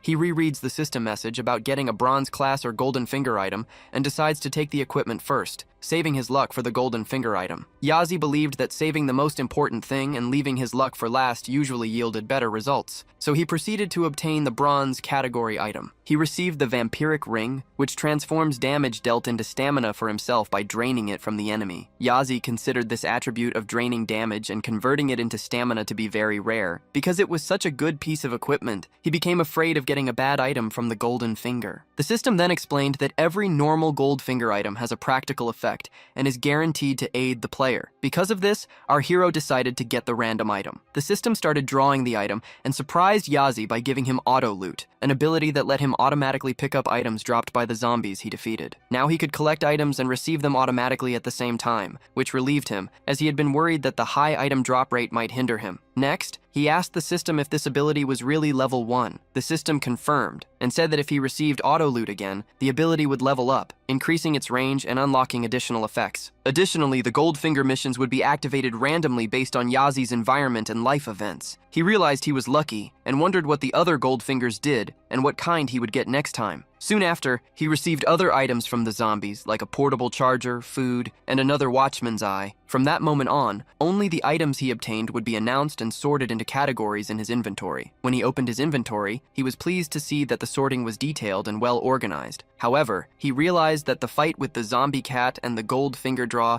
had made him lose a lot of time. Looking at the time, he was shocked to see how much of it had flown by. With no time to eat, he decided to run to the Lee family mansion first and jumped out the window. Meanwhile, at the Lee family mansion, a man in a suit was having a great time until the clock struck a specific hour and caught his attention. The young master, Lee Hao-bo, became annoyed for some reason and slapped the woman beside him, wondering why his men hadn't returned, as they had been taking all morning to find 2 people. His butler explained that the group of mercenaries was at the zombie-filled college, which was causing the delay. Annoyed, Lee Hao-bo complained that he had defeated a zombie but hadn't gained any experience from it. He thought that leveling up would compensate for his weak constitution, but even with personal guards to beat down the zombies so he could deliver the final blow, he gained very little experience. At that moment, a mysterious person arrived at the mansion. It was the young master's Uncle Rong who had returned. Lee Hao-bo immediately asked if he had found the girl and the damned orphan. His uncle replied that they had found the girl, but the man was missing. Lee ordered her to be brought into the room, but his uncle revealed that she was dead and inside the suitcase he was carrying. The young master was shocked to hear this. Rong explained that by following the clues he had given them, they found a friend of Yao's and then found the girl herself in the school's storage room. At that moment, Uncle Rong opened the suitcase to show Jigan's body to young Master Lee. He explained that, besides being dead, she had been found inside a barrel, and that men's clothes with ketchup stains were at the scene. Rong said she had been tortured before being killed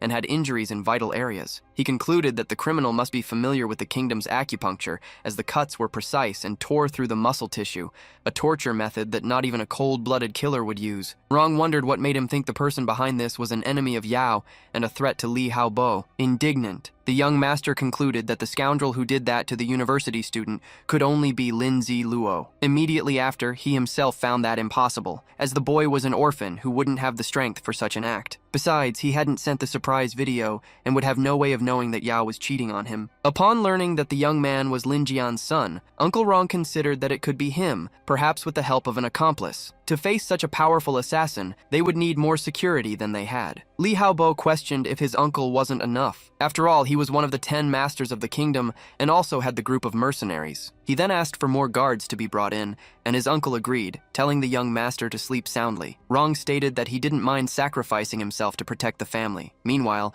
Yazi had defeated several level 3 zombies and earned many rewards, reaching level 8. He hadn't expected to achieve this before the 4th day, and was half a day ahead of schedule, which was great, because if he kept leveling up at this pace, he wouldn't be in danger. In front of the Lee family mansion, he finally arrived to defeat Lee Hao-bo and settle the score. Surrounding the location were dozens of soldiers armed to the teeth, but even while on patrol, they didn't notice the protagonist on top of a tree. He climbed down without a sound and pressed a camouflaged button on the ground. His memory served him well, and he managed to find the secret mechanism, which immediately began to open a passage. That was an escape route for Lee Hao-bo, and Yazi's plan was to catch him precisely when he was feeling hopeful. He recognized the Lee family's military tactic, which consisted of surrounding the location, but always leaving an escape route. Seeing that Lee Hao-bo had an army by his side this time, Yazi wondered if he would be able to win. He then noticed that the army was the group of mercenaries, his enemies from a past life. Because of this, the protagonist understood how those men operated, although he hadn't carefully observed their formation in his previous life. Following that path, the infiltration seemed smooth, and he was already finding some gaps in the security. Suddenly, Yazi was startled to see the arrival of Rong Zhan. He was one of the gods of war and the leader of the mercenaries before the apocalypse, a very strong man. Yazi remembered that after the game began, Rong Zhan started hunting him on Lee Hao-bo's orders. After his subordinates failed several times,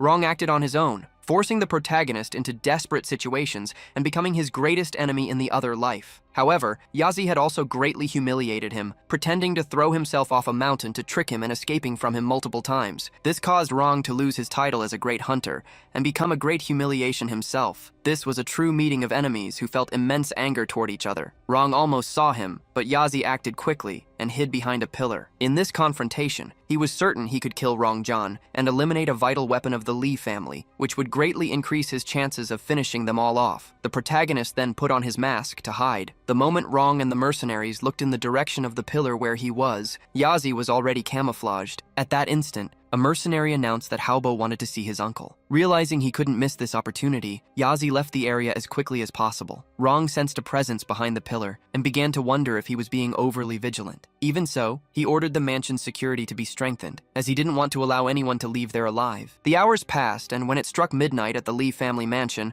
the young master asked if he could go to sleep yet. He argued that the zombies were still active, and that no one would come to eliminate him at that hour. However, his uncle Rong insisted it was better to stay awake, as his intuition told him so. The young master grew irritated irritated with the situation, as he was bored and didn't want to stay up all night for someone who didn't even dare to show their face. Noticing this, the butler suggested he find some entertainment. The idea pleased the young master, who decided to find some amusement to pass the night while waiting for Lindsay Luo. He then asked his uncle if they had captured a zombie, and Rong confirmed, explaining it was for research and weapon creation. The young master replied that since there were so many zombies out there, he wanted to play with that one first. His uncle was afraid he would get hurt, but at the same time, he saw it as a good chance to calm him down. Li Haobo assured him he wouldn't get hurt, stating he wasn't afraid even if the zombie became enraged, as there were many bodyguards in the mansion. Convinced, Rong ordered a mercenary to bring the zombie that was captured during the afternoon for the young master to have fun with. Soon after, several people appeared, restraining a large, powerful zombie. It was bound in chains and thrashed hatefully, trying to break free. Next, the young master asked for his giant iron cage to be brought. His servants obeyed and brought the cage, which had women trapped inside. At that moment, he began to ring a golden bell, which terrified the prisoners as they knew what that sound meant. With a strange expression on his face, the young master stood up and approached the women, making obscene gestures and asking one of the soldiers to give him the key to the cage. The group of mercenaries obeyed and handed him the key. As the young master prepared to open the cage,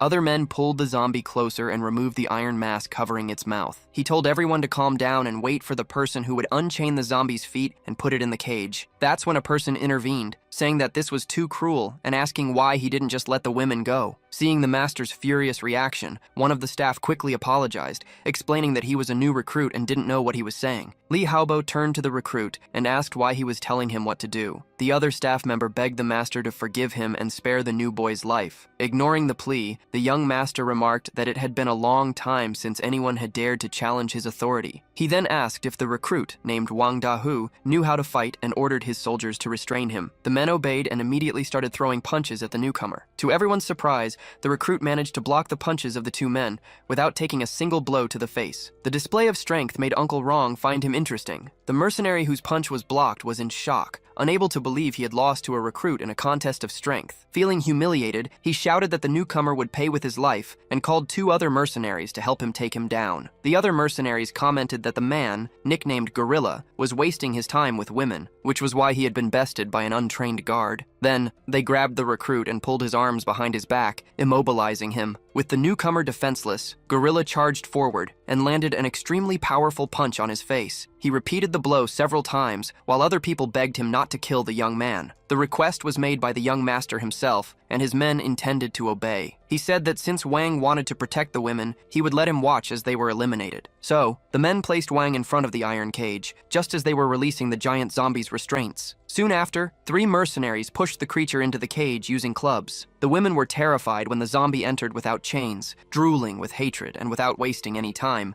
it pounced on one of them and cruelly eliminated her. Wang watched the scene crying, feeling helpless because he could do nothing. After he screamed a lot, the guards ungagged him, and Dahu simply accepted his fate, falling to his knees. Seeing this, Li Haobo ordered them to put him in the cage, stating that since he supposedly had super strength, he should face the strongest zombie. The mercenaries praised the master for the idea, saying that not even they would have thought of it, and that he knew how to have fun like no one else. They then began to drag Wang Dahu to the cage by force, while the other women were eliminated one by the zombie. Finally, they threw the young man inside, where the muscular zombie was already watching him with a sadistic look. The giant zombie began to advance on the recruit. At that moment, Wang remembered his mother asking him to be careful, as she would be waiting at home. Crying, he thought he wouldn't be able to go back to see her again. However, he decided it was not the time to be eliminated, precisely because his mother was waiting for him. With this new determination, he stood up and punched the zombie in the chin, catching it by surprise. Next, Wang grabbed the monster's torso and tried to throw it to the ground. Using all his strength and in complete desperation,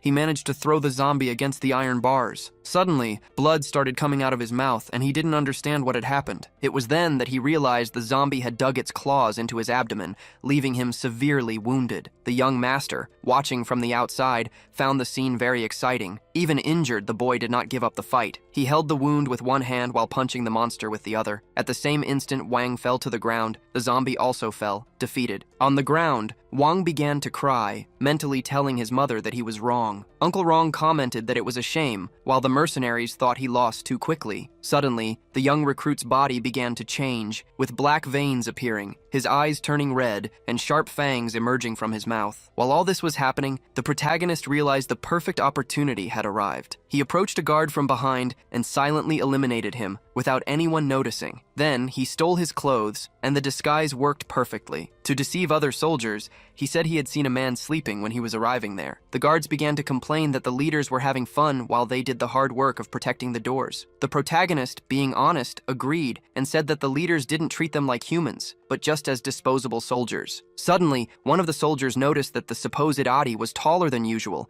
and began to suspect it wasn't him. Elsewhere, Li Haobo commented that a fool who tells secrets does not deserve to live in this world. As suspicion grew, the hero continued to get rid of the guards one by one. One of them, however, managed to fire a projectile into the air to alert the Li family. Quickly, the protagonist threw his knife at the projectile and stopped it from alerting the others. He then thought about how he had searched extensively for the Li family's ammunition in his past life, and that this time he had found it in a not-so-gentle way. With the Li family mansion detected and the external security eliminated, Lin's revenge finally begins. The system then activates a special grudge mission, informing him that he needs to become a Reaper and eliminate all 269 members of the family. Besides his desire for revenge, the good reward offered by the mission is another reason for the protagonist to accept the challenge and begin the hunt. The system also allows him to check the attributes of the Vengeance Barrier, a special item that will be used. The barrier reveals the location of anyone who tries to leave the area and prevents them from feeling anything while trapped. This item was used in the war between the Dragon Continent and Japan,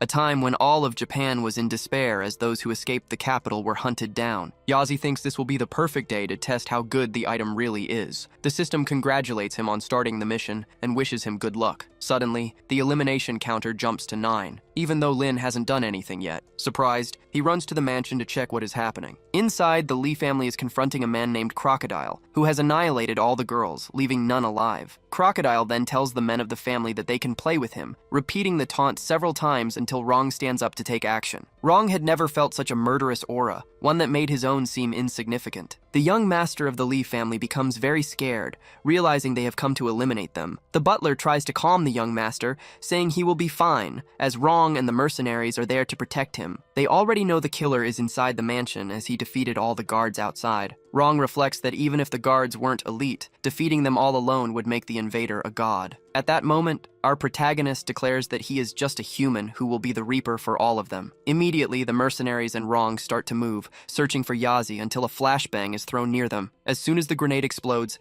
everyone is blinded and panics. Taking advantage of the confusion, our protagonist enters the room with a powerful aura around him. He activates the Thorn Strike from his bracelet, which summons and fires projectiles that eliminate the entire group in the room. Next, he uses his boomerang sword to annihilate other soldiers, until he suddenly appears behind Uncle Rong and drops another grenade near him. The second grenade explodes in flames that consume the place, while our protagonist emerges unharmed and triumphant, wearing his mask. Rong had barely seen the enemy and had already lost several of his soldiers. A servant recognizes the thorn magic that nearly wiped everyone out and comments that the boomerang sword is also used by elite soldiers. Rong asks how many men are still alive, and the servant replies that 66 remain, with another 10 injured. Elsewhere, Li Haobo is in shock, wondering who could have ruined his plans like that. Completely enraged, he demands revenge and orders them to search the place, even if the enemy is a monster. The butler, however, senses that this person is still nearby, watching everything. Hidden, our survivor didn't expect the butler to be so perceptive. Yazi was sure he would emerge unscathed and defeat the remaining ones,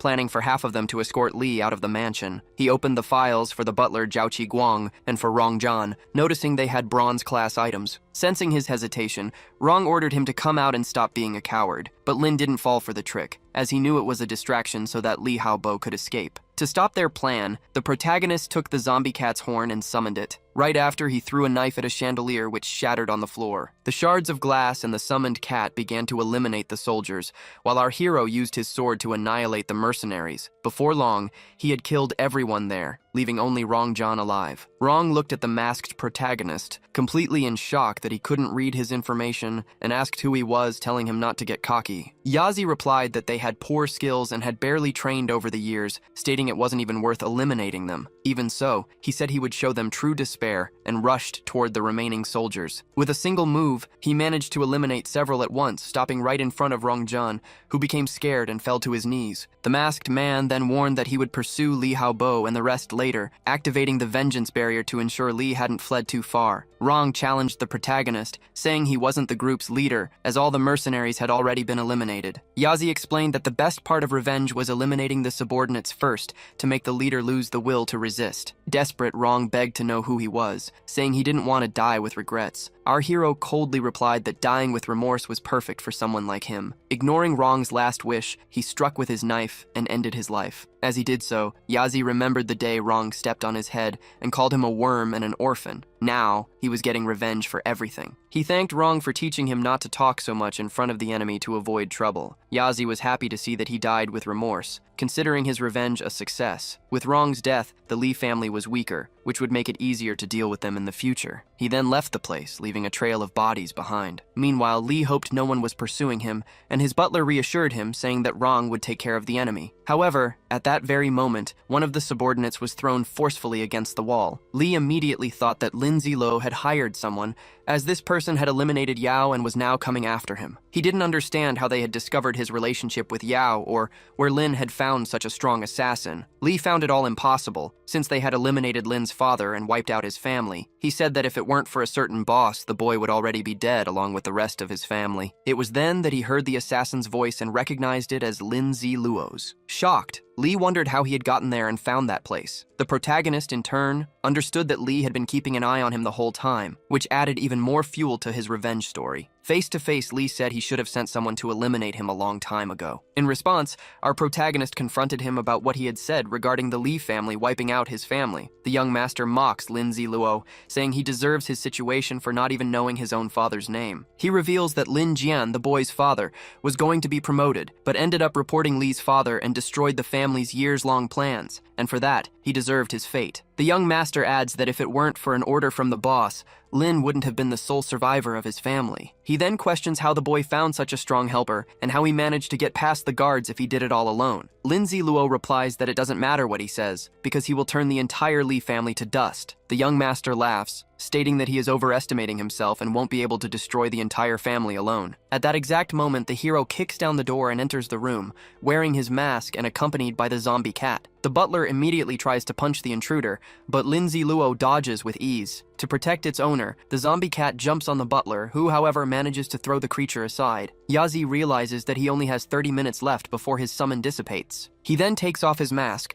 leaving everyone in shock as they see that the killer was him all along, and that he did everything alone. The young master is extremely surprised to confirm that the criminal is indeed Lin Ziluo. He finds it impossible that the boy had the strength to eliminate his uncle and the skill to infiltrate the mansion. Lin Ziluo then explains that as long as he is protected by the 7-day newbie system, none of their abilities will have any effect on him. Even so, the young master can't believe it and wonders when Lin became so strong. Our hero declares that he alone is more than enough to annihilate the entire family. After saying he won't leave the old man alive, he prepares himself and attacks the butler. However, when he tries to land a punch, the butler manages to defend himself using his arms. Lin Ziluo comments that the butler's physique is good and that such a punch would have defeated Rongjun, acknowledging that at this point, the old man is the only one who can give him a hard time. Seeing this, the family's butler rips his suit, revealing an overwhelming physique. Lin Ziluo uses his sword to attempt to slash, but the butler dodges and accuses him of fighting dirty. Determined to finish them all, the hero throws his dual explosive sword. The weapon grazes the butler's shoulder, leaving a superficial cut. However, the sword starts to come back from behind him like a boomerang and lands a deep cut on his arm. The butler can't believe he is being defeated so quickly after practicing martial arts for 50 years. He refuses to accept defeat, but suddenly suffers an explosion. The protagonist takes advantage of the situation to run towards the butler with his sword in hand. He states that he can't leave any loose ends and will only rest in peace when the enemy is gone. Lin Ziluo finds the butler stubborn, because even in the apocalypse he still thinks the fight is just about moves and technique. After eliminating the butler, Yazi reflects that it's not enough to be strong. One must master and understand the situation, otherwise death is the only way out. Seeing young Master Li on the ground, Lin Ziluo calls him useless. He takes his sword and pierces Li Haobo's leg, who starts to scream. Tired of seeing him pretend,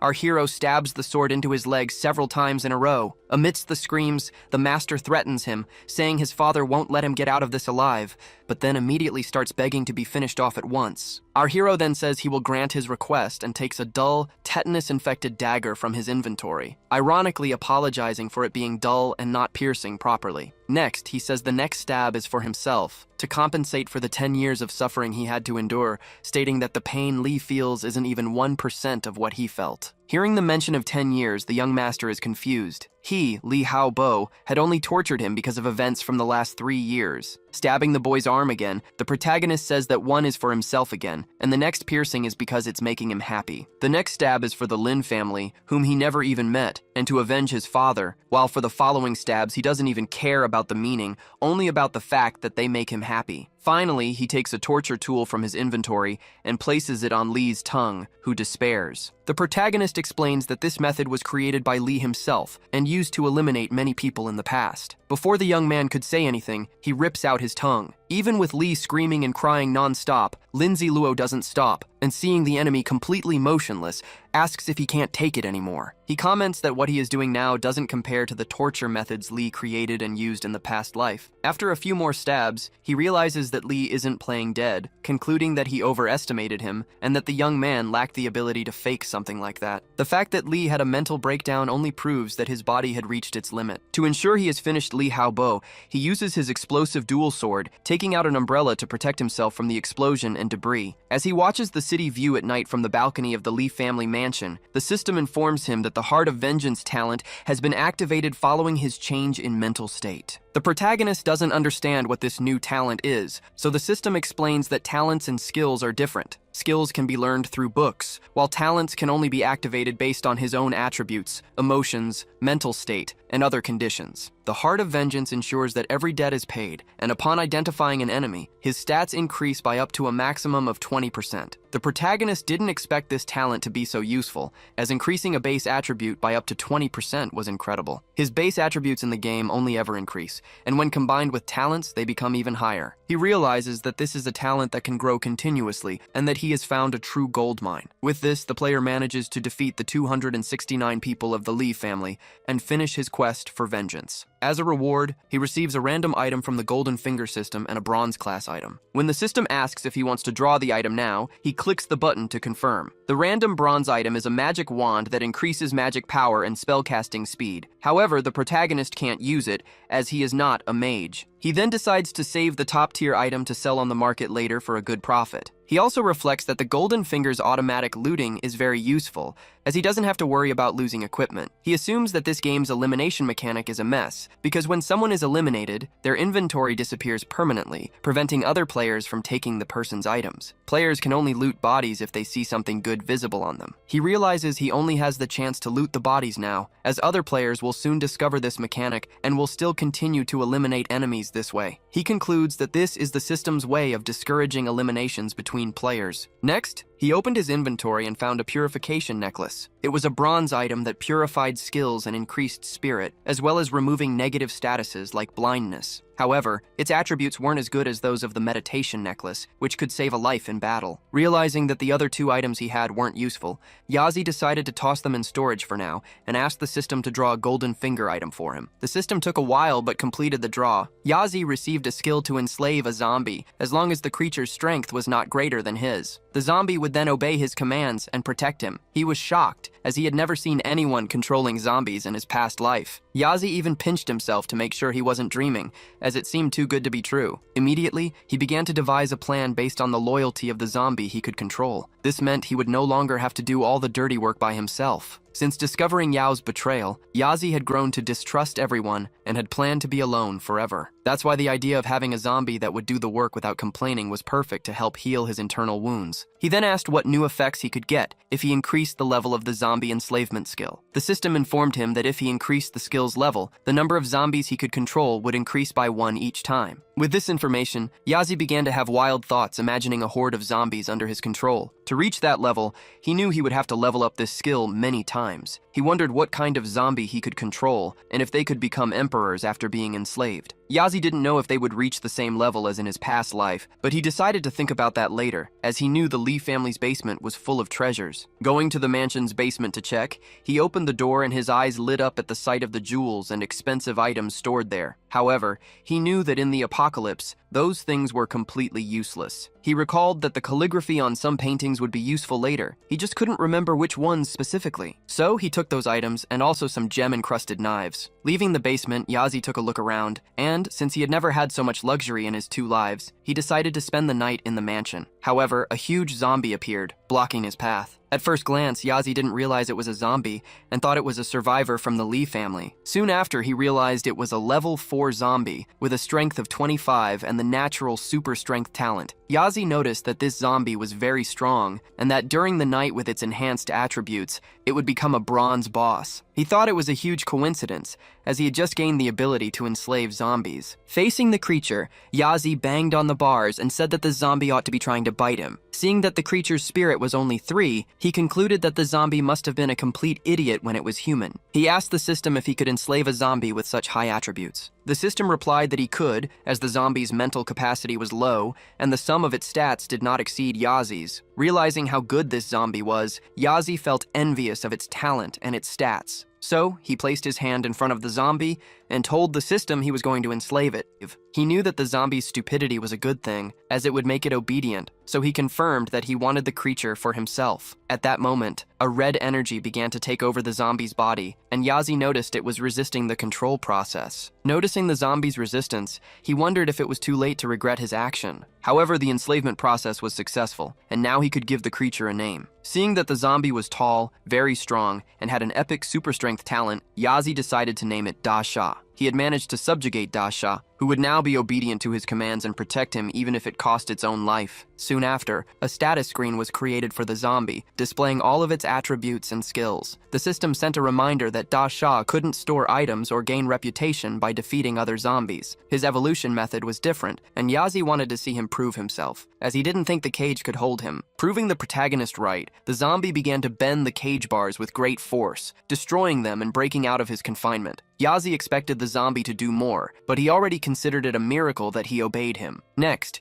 he equipped a bracelet on his zombie to increase his constitution. The system reminded him that Dasha wouldn't get a status boost during the night, but Yazi understood, as his attributes were already absurdly strong. With everything settled, Yazi went to sleep and left Dasha guarding the door to protect him. When day broke, the hero left his room and saw the zombie still standing at the door. He congratulated Dasha and asked if he fed on other zombies. When the creature indicated he did not, Yazi considered him a good and kind type. After that, the hero used his cards to prepare his daily meals. While he was eating, the zombie's mouth watered, indicating he was hungry. Yazi offered the monster food, surprised to have never seen a zombie that didn't eat human flesh. When he added more food to the table, Dasha became very happy and sat down to eat with him. Yazi was glad the zombie would help him consume the food, as he had been afraid of having to throw the excess away. His original plan was to finish off Li Hao Bo at level 5 or 6, but now he had already completed his revenge at level 8 and no longer needed dungeons to level up. With his powerful weapons and Dasha's help, he might be able to go straight to the ghost location. His next destination was the museum in Magic City, where he could change his class. He remembered that there was a key to a scroll that allowed a class change, but to obtain it, he would need to enter the class change space and undergo the trials. If he didn't complete it in time, he would be erased. In his past life, he only managed this thanks to Li Hao Bo. At that time, Li Hao Bo and his friends went to Magic City in search of treasure, and that was when Yazi received the news that Yao Jigan was betraying him. When he wanted to seek revenge, Li bribed his 3 friends who tricked him into entering the class change space. There, he received his scar while facing a monster, as they wanted him to fail the test and be erased from existence. Unexpectedly, he passed the test, but was left with a scar for 10 years. In his past life, this occurred on the 8th day of the apocalypse. Since it was now only the 4th day, he believed there would be no one in Magic City. This time, without Li Hao Bo in his way, Yazi thought everything would be much easier. Seeing his zombie Dasha eating, the protagonist realized he attracted too much attention and had an idea. He decided to dress his pet zombie in fancy clothes, putting him in a suit, a hat, glasses, and even placing a sword in his hand. After that, the two of them headed to the Modu Museum, which was teeming with zombies. Arriving there, he noticed that someone had already been to the location, which was unexpected and made him more cautious. He moves through the zombies, eliminating them one by one with his knife, and soon receives a congratulatory notification from the system. As a reward, he obtains a bronze tier single-use item, which is a fireball scroll. The survivor finds the item interesting, as he can either cast the spell or make it explode. Suddenly, he realizes that his zombie Da Sha isn't attacking the other monsters. Equipped with his wings,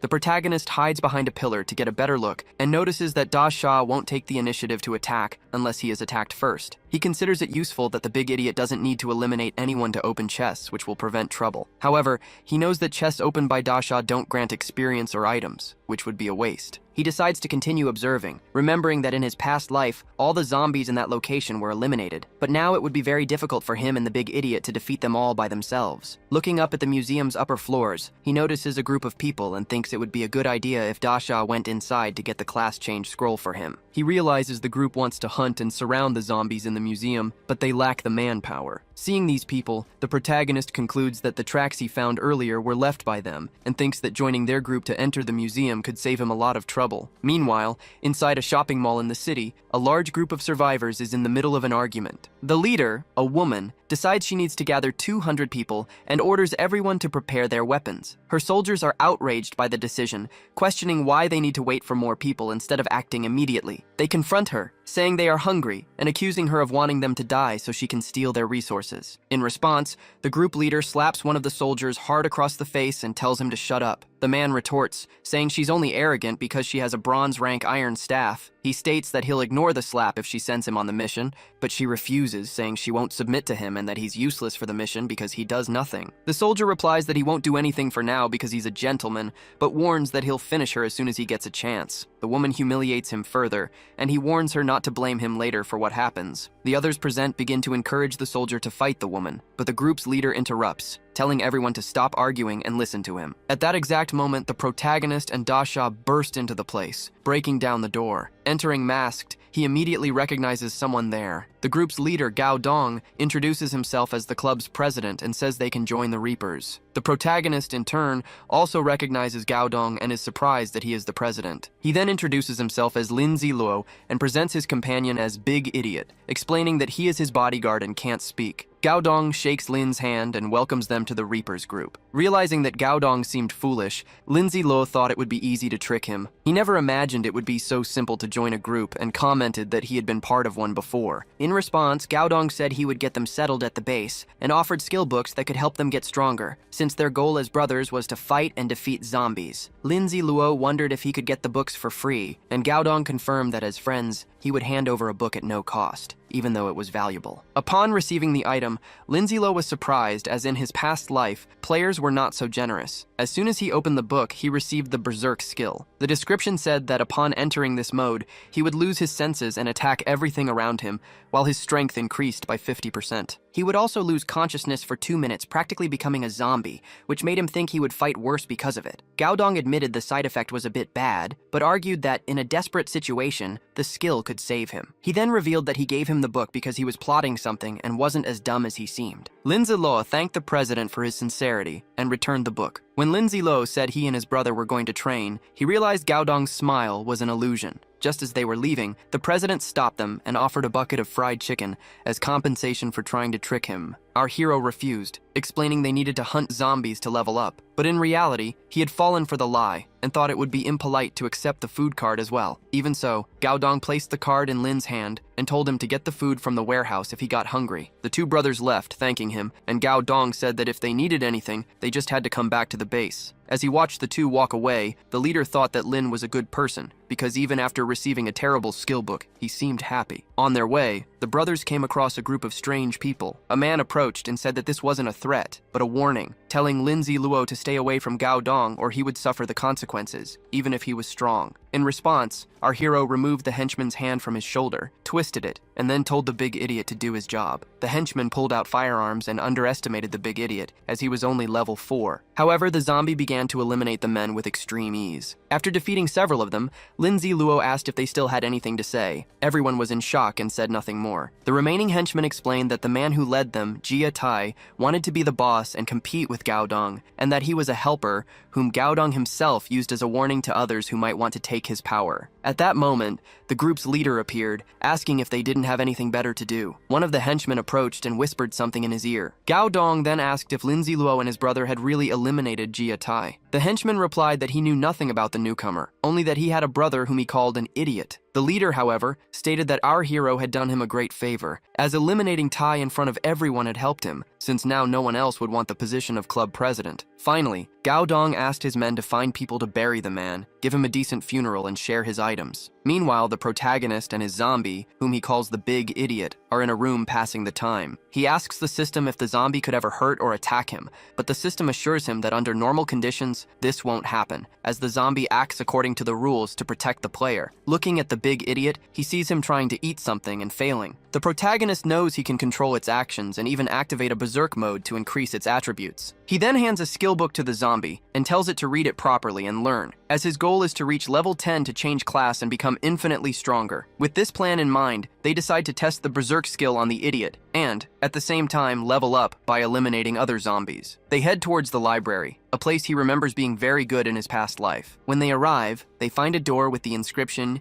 Game Store. When the hero presses the button, a message appears welcoming player Jia Yi. Suddenly, he finds himself in the middle of an empty technological space with various information about types of masks, weapons, and other items. He realizes he has 6,000 coins, and that with just 2,000, he could already buy a bronze item. His desire is to buy the complete armor set he is missing. While he tries to buy what he wants, a strange hand enters the space and startles him. He narrowly manages to dodge being hit by the zombified hand, and realizes the store wasn't broken, but that a zombie had entered the space. The monster leaps to attack him, and Lin is surprised, as he never expected to find a creature living inside the game store, something that had never happened in his past life. He wonders if the zombie is being protected by the system. When the female zombie tries to advance, our hero acts faster and lands a slash across her throat, eliminating her with ease. He then uses the system to automatically collect the items from her body, hoping for a weapon or a piece of equipment. To his surprise, he receives a roll of toilet paper, which is a resource card. Finally, he uses his 6,000 coins, and as soon as the purchase is complete, the game store closes. After the virtual space disappears, he grabs his things and goes to see what the Big Idiot was doing. He discovers that the zombie has defeated several other creatures, protecting him while he was busy. He finds the automatic item collection feature incredible, as it means he doesn't have to worry about losing anything. With a pause in the battle, he decides to check the new items he gained from these eliminations. He obtained an old scarecrow, which functions as a life-saving item, as the damage the protagonist would have received goes to the scarecrow instead. He also got a boxing glove that can deliver continuous attacks that increase in strength with each hit. He noticed that the new boxing glove had an ability similar to the double explosive blades, as it also exploded and increased in power. Besides that, he got a sword whose power increased and which, ignoring the side effect, could be one of the best weapons in the bronze class. With this, he equipped the glove and decided to use the fusion stone to merge his two swords. The stone had the potential to increase the equipment's level, but there was also a risk of making it worse if he was unlucky. Even though his cheat system only guaranteed the item drop rate, he used the fusion stone knowing he could lose everything. His hope was that by fusing the sword from the ring with the horizontal sword, the resulting item would be much stronger. The system asked for confirmation, warning that both items would disappear, and the protagonist accepted. The fusion began, with a 30-minute waiting time, which he and the Big Idiot spent eating. At the end of the process, he obtained a silver rank demon decapitation sword, which left him in complete shock. He rushed to see the new weapon, and upon confirming that its power had quadrupled and that it could decapitate enemies more easily, he decided to go back to hunting monsters. He and the Big Idiot returned to the library to retrieve the scroll that had been left behind. This time, the protagonist told the zombie not to hold back and to eliminate all enemies. In the library, the zombie obeyed and began to mercilessly take down several monsters, while the protagonist used his new sword to cut down the others, eliminating several at once in a row. Using the weapon's whirlwind feature, he finally reached level 9 and gained an attribute point. He was happy to have leveled up, but was immediately shocked to see that Dasha had grown to a gigantic size and had red eyes. The protagonist wondered if the big idiot's settings were for a beast-like human. He asked Dasha to wait while he cleared a bathroom and arranged to meet on the roof in 10 minutes. 30 minutes later, the two reunited at the location where some zombies were already waiting. The protagonist then ordered the zombie to activate berserk mode. Entering a state of complete fury, the big idiot began to grow enormous. To make him even angrier, the protagonist said the zombies had eaten his chicken, which made Dasha start punching everyone with great aggression. While the big idiot fought, the protagonist sat down to drink tea and watch. He realized the berserk mode was very strong, as Dasha annihilated several zombies at once, with his attributes doubled, and also receiving a boost because of the darkness. His combat skill was incredible, as expected from his natural strength. After a few minutes, the frenzy mode began to wear off, and the big idiot shrank back to his normal size. The hero was surprised by such an impressive ability, and noticed that Dasha's eating speed had increased by 30%, converting food into energy to heal his wounds. Realizing the zombie had become a war tank, he checked the items the system had collected: 2 strength equipment scrolls, many potions, and a chest plate. The chest plate he got increases physique and agility, in addition to generating a shield around his body for 3 seconds. The mind potion in turn recovers mental damage he has sustained and lasts for 4 minutes. He hopes that after strengthening and absorbing the blood ring, he'll also be able to absorb energy during combat. Determined to bet on it, he fuses 2 rings, and, luckily for him, the process succeeds again. After the strengthening, he obtains the level 2 absorption ring, which absorbs energy from enemies during combat. Soon after, he goes to test the new item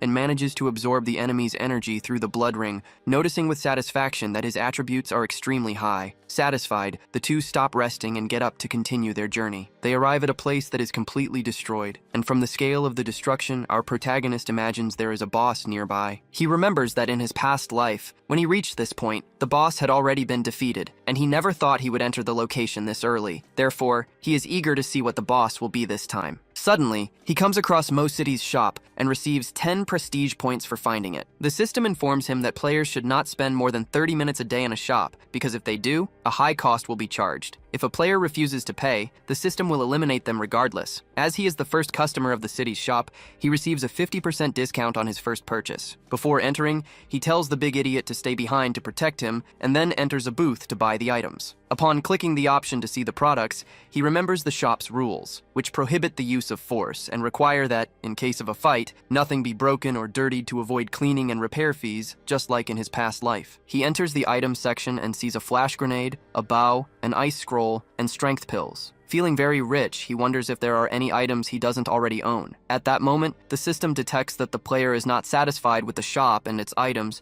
and so it decides to display secret products. These city shops have items that can only be bought by players who have contributed to the city, which makes our hero wonder which other city he has also contributed to. He wants to see what the secret treasures of the Mo City shop are, and discovers that he is considered a contributing and honored citizen. The system confirms his status the moment he enters the shop. Among the secret items, he finds a city crest of honor that costs 20,000 coins, a guard's uniform, and also a mark of a city guardian that costs 10,000 gold coins. Since he only has 6,000 gold coins, he could only afford the cheapest item. However, thanks to the 50% first purchase discount, he manages to buy the city's garments, which are the most expensive item. He confirms the purchase and says he doesn't need any other items from the shop. The system thanks him for his visit and hopes he will return to buy more items. Our hero leaves with the city guard uniform, which is diamond ranked. The item has excellent quality and an illusion ability that hides his other items and clothes. Additionally, the uniform is self-cleaning, adjusts to high temperatures, and can even clean off tomato sauce. The uniform's ability causes people with a lower reputation than him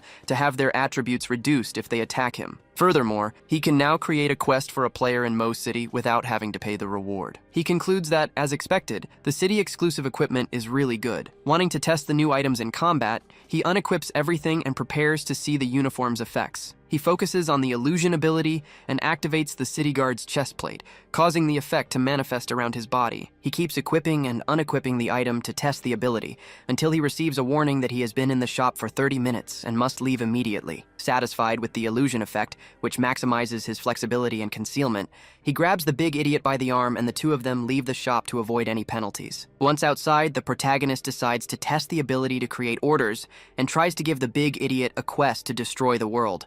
but the task doesn't pass the system's detection. Next, he tries to create a quest to eliminate a legendary boss, and another to destroy the bookstore with a single punch, but both also fail. The only quest the system initially accepts is one about women, which he considers accepting but quickly changes his mind. Finally, he tries to create a quest to eliminate the boss of the Mo City bookstore, and this time, the system allows it, asking if he wants to proceed. The hero accepts and asks if he can check if there is a boss nearby. Then, he and the big idiot leave the room to eliminate the secret boss the system revealed. Meanwhile, elsewhere, two people are hiding in great fear, hoping no one finds them. Suddenly, a pair of bright red eyes appears in the darkness and spots the two youths. The girl starts to scream in despair, but the boy covers her mouth and tells her not to make a sound. At that moment, a monster with a huge tongue appears, clinging to the wall, and runs its tongue across the girl's face, who writhes in agony. The boy, holding the girl named Xiao Mei, decides to run as fast as possible. Just as they are about to reach the door to escape, the monster grabs the girl's foot, making her fall to the ground, and in a matter of moments, cruelly eliminates her. The boy can only watch the scene, crying with rage and helplessness. It is at this moment that our protagonist and his pet zombie arrive at the scene, finding the giant-tongued monster feeding on the two bodies. The hero thinks that it's even liberating for ordinary people to die now that the game's protection period is over. Looking at the monster, he comments that if it weren't for the noise,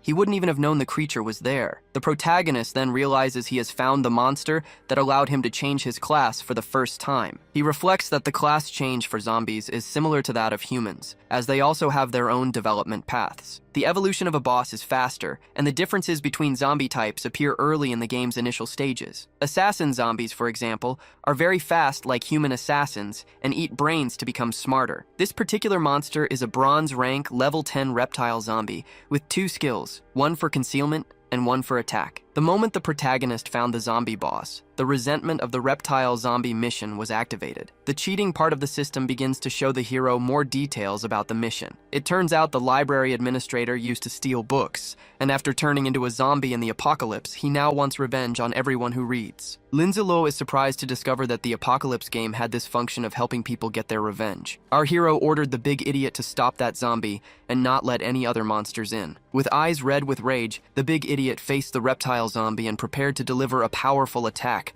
raising an iron pipe. However, the pipe bent upon hitting the creature, and Lin realized it had used its ghost stealth ability. Immediately, the monster became a shadow on the wall, impossible to hit. A moment later, the creature began to emerge from the shadows to attack the big idiot from behind without him noticing. However, before it could hit its target, the zombie received a cut on its hands from our survivor. With its hands cut, it began to cry, and our protagonist called it weak, saying it was already scared. The reptile zombie then shrank and grew new arms while crying in pain, but our hero felt no pity and delivered multiple slashes with his sword. The zombie started to cry and run, screaming that someone was about to eliminate it. Seeing this, Lin said he would give it a chance to escape and began to count to 3. As soon as he reached the number 1 in his count, he activated the fast-chasing wind and his winged cape, starting to glide toward the monster. He approached faster and faster, warning that he was getting close. As soon as he reached the special zombie, he delivered another powerful slash with his sword. The slashes struck the creature, causing it to explode, while Lin received 100 coins and 50 experience points. With that, he completed the Tracker Zombie's resentment quest and gained many prestige points, coins, and more experience. He finally reached level 10, but he could no longer level up, as he had not yet changed his profession. Now, he needed to wait for the professions channel to open while his experience points accumulated, which was why he wanted to find the scroll as quickly as possible. Upon reaching level 10, he received the chance to gain a random super rank item, and he accepted. Lin Ziluo didn't want to be the first to change his profession, as that would trigger a global announcement. He could have 2 professions, and one of them would be announced, with no restrictions on his choice, and they all increased his attributes. The system congratulated him for obtaining the yin-yang ability, which allowed him to have 2 professions. Lin found this incredible, and asked if the system was suggesting he would dominate the world in the future. At another point, the big idiot and our protagonist were observing a horde of zombies from the top of a building, along with a group of survivors. Later, our hero entered through a high-tech door and finally stood before the scroll he had been searching for. He began to throw several punches to try and break the glass protecting the item. After many attempts, the glass began to crack, and our hero delivered one last stronger punch, shattering the protection and getting his hands on the scroll. Thus, the class change ritual began, and he entered a strange space to undergo the profession change process. The scene then flashes back in time to that afternoon. before the newbie protection period ended. He and the big idiot entered a building and asked when they would raid the museum. The leader of a club replied that they had already gathered 200 people and would soon go to the Modu Museum to raid it. Now that Lindsay Luo had arrived, the leader would summon the rest of the members, knowing that if the operation succeeded, no one could compete with him for the position of president. The president of the Death God Club announces that this is an important day, as they will face a great battle. He says they will mobilize everyone to eliminate the zombies from the Modu Museum and take back the cultural heritage. Next, he asks everyone to gather to raid the museum, and the people get excited at the chance to win bronze tier items. Lin, however, is bothered to see everyone treating the situation like a normal game, where they eliminate monsters to level up, knowing that most of those idiots will be annihilated when the newbie protection period ends. At that moment, a pointless fight breaks out among the club's soldiers, who get angry and start hitting each other. After the fight, they climb a building to observe the zombie horde. The president asks if Lin's strategy will work, and the protagonist replies that if they are fast, no one will get hurt. He assures the leader that they won't get another chance like this, and that they must carry out the plan. As everyone already knows it will work naturally. Since Lin is the fastest, he plans to lure the first horde of zombies using virus-infected meat, leaving Dasha with Gaodong. The protagonist notices that Dasha likes the giant hammer, as he is swinging it in the air non-stop, but he doesn't care much, as the hammer suited him anyway. Before leaving, the soldiers wish Lindsay Luo good luck, knowing that the first wave of monsters is always the worst. Our hero then sprints through the middle of the zombies with the virus-filled meat in his hand, attracting several of them who start to follow him. He quickly hands the meat to another person,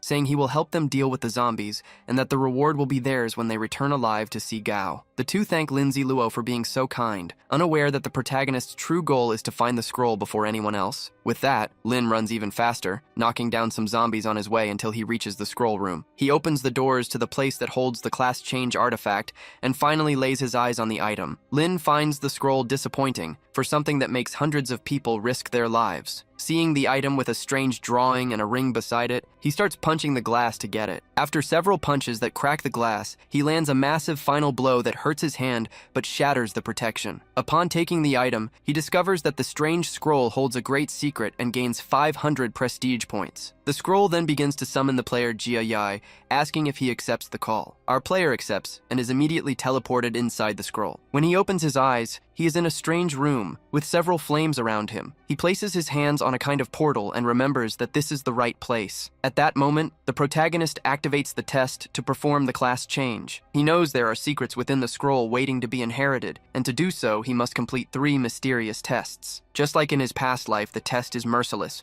for if he fails, he will be destroyed, but if he wins, he will gain a level and a class. The system, however, deceives him, saying that if the player fails, there will be no penalties and he will be saved, unlocking the Ancient Elder's test mission. The mission promises an inheritance that has existed for centuries, and a silver rank item as a reward. Lin finds it strange because although the Shadow Ghost class is high-ranking, it is unworthy of such a declaration. He knows that the Phantom Assassin is the legendary profession of the Ancient Dragon continent, a class that changes at level 30 and then at 80, but it doesn't fit the previous statement. Confused, he asks the system what will happen if he accepts, but receives no answer. Even without an answer, Lindsay Luo decides to accept the mission. The first test begins with him on a stone staircase, where he must place his hand on a golden orb to start. As soon as he does, he feels an energy manifest and approach, enveloping his body and transporting him to a completely red place. There he finds himself on a rock floating in an unknown space, and upon touching the ground, he realizes the surface is covered in something that looks like tomato sauce. Suddenly, a vortex begins to form, making our hero afraid. He remembers that in his past life, he relied only on his hatred for Yao Jigan to pass this test,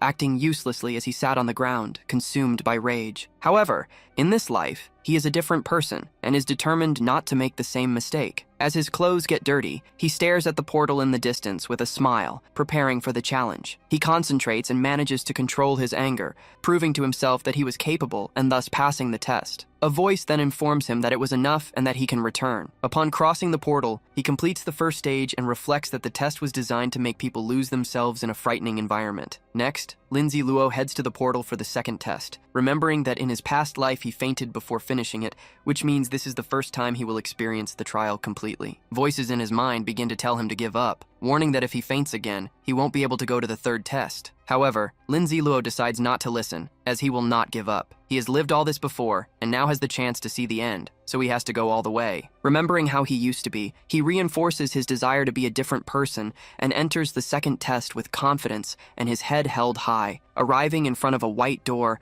that emits a very strong light. He wonders if that would be the end of the world, but upon realizing he managed to last until the end, he feels relieved and understands that this is the true meaning of being reborn. After passing the second test, Lin Ziluo heads to the third and final one. He stands firm, prepared for the final challenge, as he remembers that it was in this test that he was ambushed and got his scar in his past life, and now he wants to make the one responsible pay for it. Determined, he enters the portal and steps into the trial area. As soon as he is informed that he needs to eliminate the Guardian, Lin Ziluo draws his sword. Almost immediately, his sixth sense alerts him to something coming his way, so he dodges just in time to see an attack hit the cave wall beside him. Soon after, an unknown black cat appears and approaches, saying it has waited a long time for this lunatic game. Lin Ziluo recognizes it, as it was this same cat that attacked him and left him with permanent scars. At that moment, he receives the talent of omnipotence, which allows him to use weapons and equipment within his reach. To prepare, the protagonist closes his eyes to focus on his technique and listen to the cat's approaching footsteps. When the Guardian leaped, the protagonist sensed the movement and, still with his eyes closed, delivered a slash with his sword. The strike was successful and left a cut on the cat's eye, exactly as had happened to Lin Ziluo in his past life. The black cat, now wounded, spurted a lot of blood and grunted in pain. With that, our hero managed to defeat the Guardian, pass the third test, and get revenge for what happened that time. Upon finishing, he was congratulated, receiving the scroll for the Ghost Assassin class and leveling up. Despite the victory, Lin wondered why he was still in the cave, since he should have been transported out after eliminating the Guardian. Thinking he might be trapped, he started climbing the rocks in the area and concluded that he wasn't there because of the game, but because of his cheat system. Upon reading the mission description, he understood the reason. The mission to inherit the scroll's true power was not yet complete. He was shocked to realize he had not yet inherited the real power. Obtaining the class change scroll was just the first step, and the second was to activate it to obtain the power contained within. So, the protagonist decided to try, and the system informed him that the player must accept the scroll's internal power. Lin Ziluo was happy he wasn't trapped in the cave by a bug. He then asked where he should go, and the system replied that he should maintain silence. He wondered if the scroll could silence the cheat system, or if they were related in some way, but he decided not to think about it, and just move forward with the hint he received.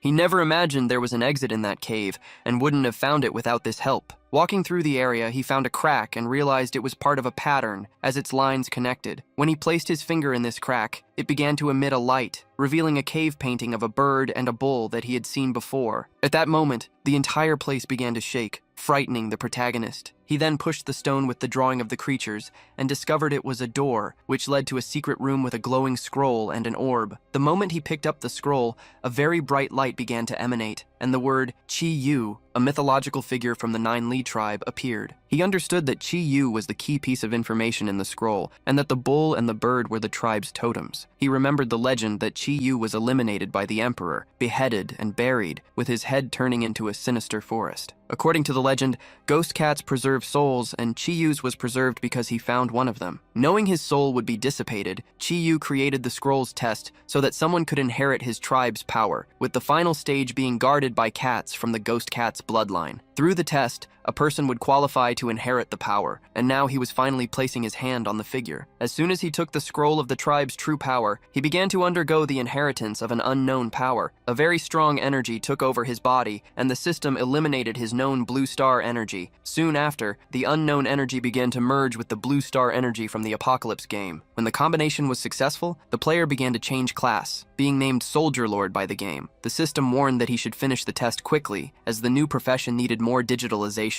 Lin, who wanted the Ghost Assassin profession, never expected to go through Chi Yu's test. Upon opening his inventory, Lin Ziluo found it interesting to see that his new class was Soldier Lord. Suddenly, an orb stuck to the back of his hand and would not come off. He soon discovered that this was the orb of the Nine Li, the weapon of his new class, which linked the power of Chi Yu directly to him. The item's function was to change shape according to the player's thoughts, and also to devour energy to increase equipment attributes, which made Lin Ziluo understand that he could grow without limitations. Soon after, the item moved to his forehead without his permission, but he understood that this was Chi Yu's special weapon and decided not to complain. With that, he finally left the test and returned to reality, officially receiving the Soldier Lord profession, which was fully digitalized. His base attributes, without equipment or titles, were 18 strength, 19 agility, and 16 mind. Additionally, every time he leveled up, he would get 3 points in strength and physique, and 3 more attribute points to distribute. Thanks to the experience gained and the 1-level reward from the mission, Yazi reached level 13. With 49 strength and 46 physique,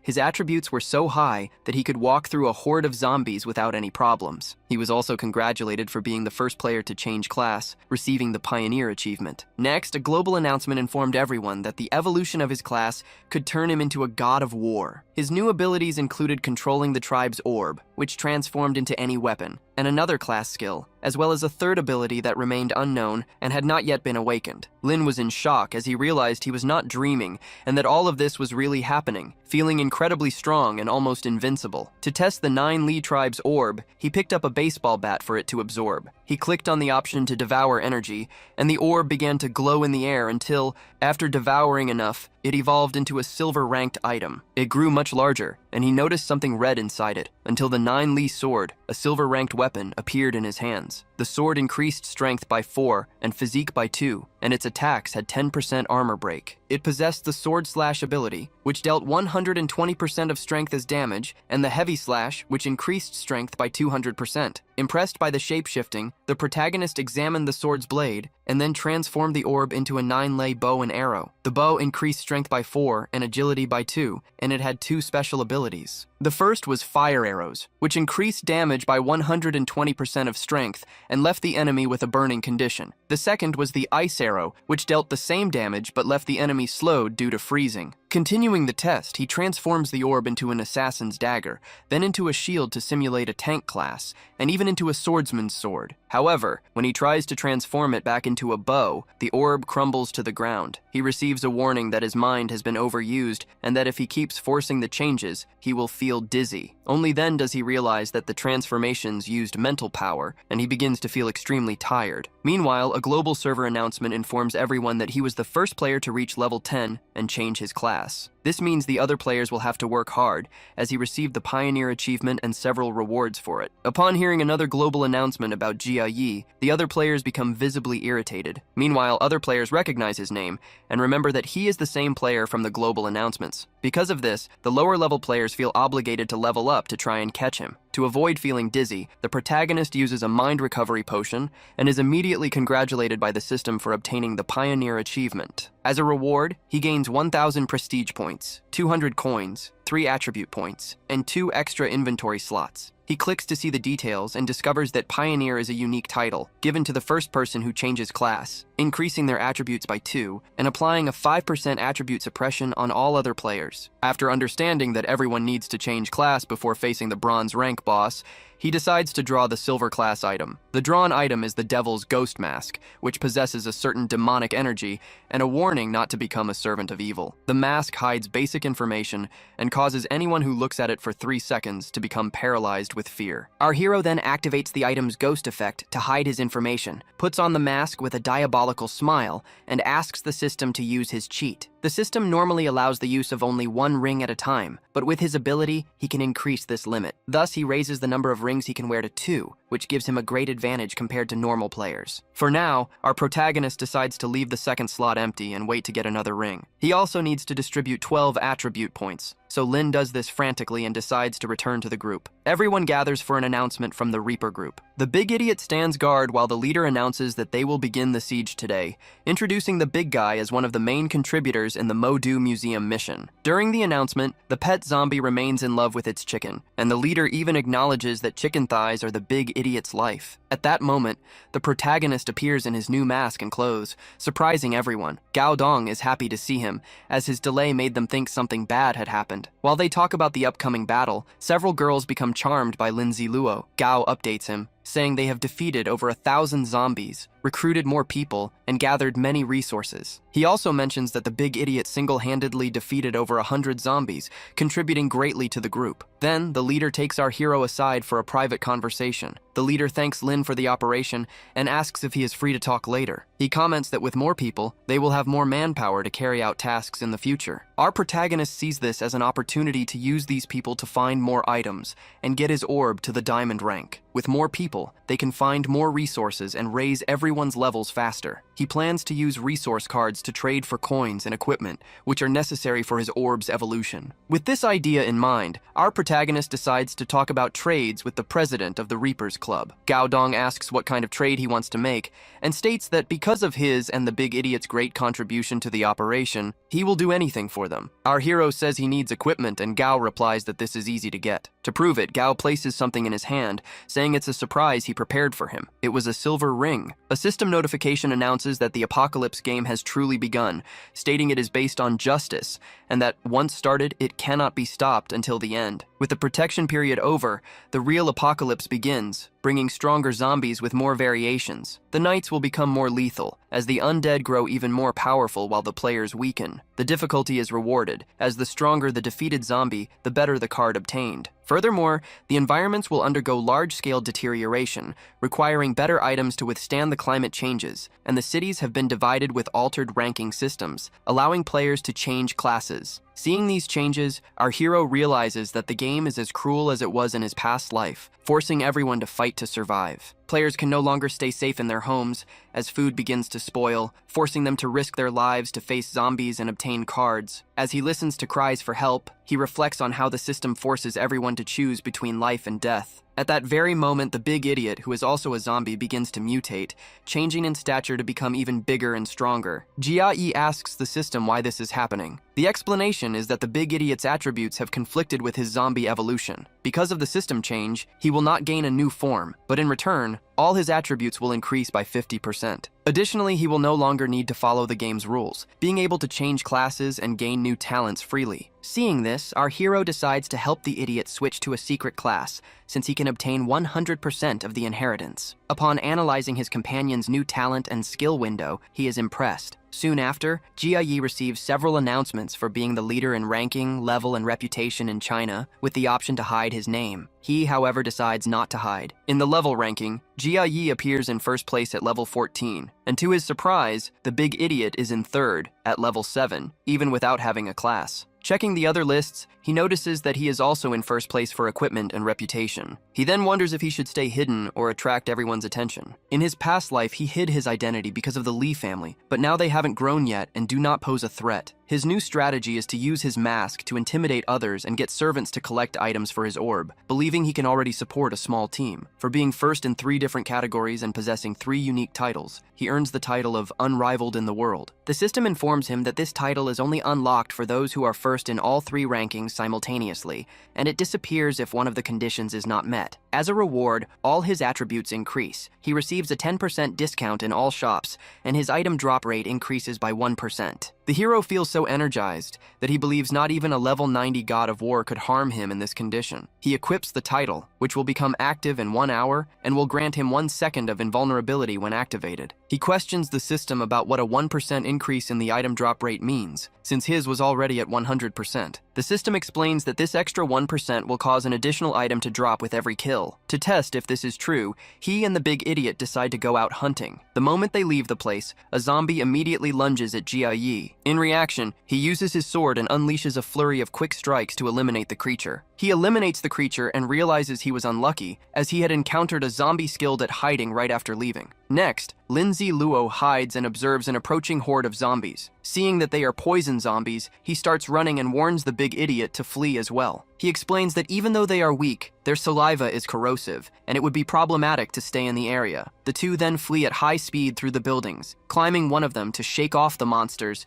before escaping through the back unseen. Continuing on their way, they pass by enormous zombies feeding on humans, and soon after find a group of hopeless survivors. The people were disheartened because the zombies were getting stronger while their resources were running out. Just as a young woman begins to distribute what seems to be the last of their food, Lindsay Luo sees his chance. He approaches and says that if they want to live better and have more hope, they just need to pay some coins and equipment in exchange for a full day's worth of food. Immediately, all the survivors get excited and accept the offer. With this trade, our hero manages to acquire 10,000 gold coins and delivers the promised food. Noticing the commotion, he orders everyone to stop the noise, warning that the sound would attract zombies and that he would let the big idiot finish them off. The threat works, scaring the survivors, who stop shouting at once. After that, he returns to Gao Dong's base, where he had been given a room for himself. There, he intimidates the leader of the Reapers, who allows Lindsay Luo to command the group to do as he pleases. Our hero then whispers something in the club president's ear, who agrees to carry out the request. Lin hopes that Gao is smart, but reflects that even if the plan fails, he won't lose anything from it. Knowing that more mutant zombies would appear the next day, he concludes it's time to accumulate coins and items, as well as check if Dong would be willing to trade equipment for resource cards. In the late afternoon, he and the big idiot go out into the streets to hunt zombies. The creatures advance toward the pair with veracity and at high speed, but in a matter of moments, the entire horde had already been eliminated by the two of them. Lindsay Luo tells the big idiot to keep hunting more zombies so that the other survivors can have a moment of rest. During the hunt, he finds a place he decides to turn into a base for them. His plan is to set up a magic shop so people can buy things,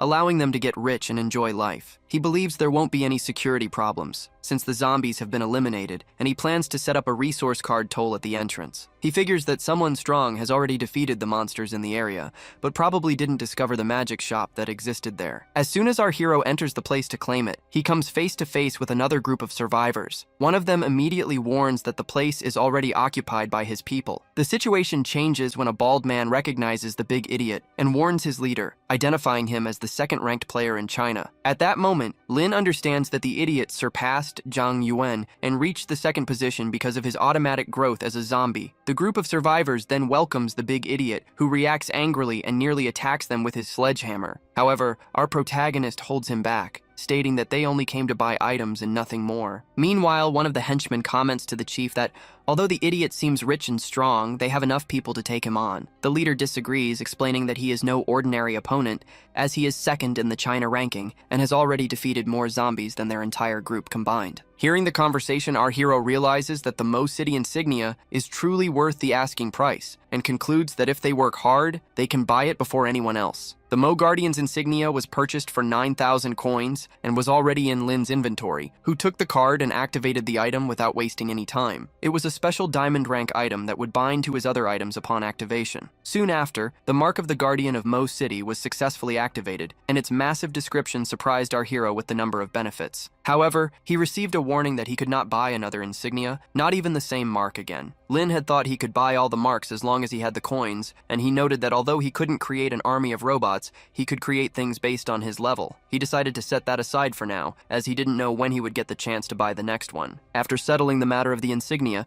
they left the magic shop and returned to the street, still in the late afternoon. Elsewhere, in the area of a base, a group of survivors was defeating zombies to clear the region. During their exploration, they finally found the class change location they had heard about. Not knowing how to use the portal, they decided to look for supplies and good weapons in the surrounding area first. It was then that one of the girls in the group found a strange crystal ball. As soon as the girl found the object, another red-haired girl shouted for Xiaofei not to touch it. However, it was already too late, as Xiao touched the crystal ball and a large explosion occurred on the spot. The noise made everyone scream as a barrier began to form around them. Seeing what happened, her friend said she needed to change her habit of touching unknown things. Xiaofei replied that she didn't expect it to activate something, and that she would be more careful next time, so they decided to stop arguing and try to find a way out. While searching for a way out, the boy holding a lantern warned his friends that something was coming from behind them. At that exact moment, a huge level 18 boss zombie leaped right on top of the group. Everyone was immediately terrified by the giant, furious, red-eyed monster. The creature, which had spikes on its back, didn't take long to eliminate all the young survivors. After defeating the group, the boss zombie was surprised by someone approaching and entering the barrier. The monster let out an intimidating, rage-filled roar to try and scare the person away,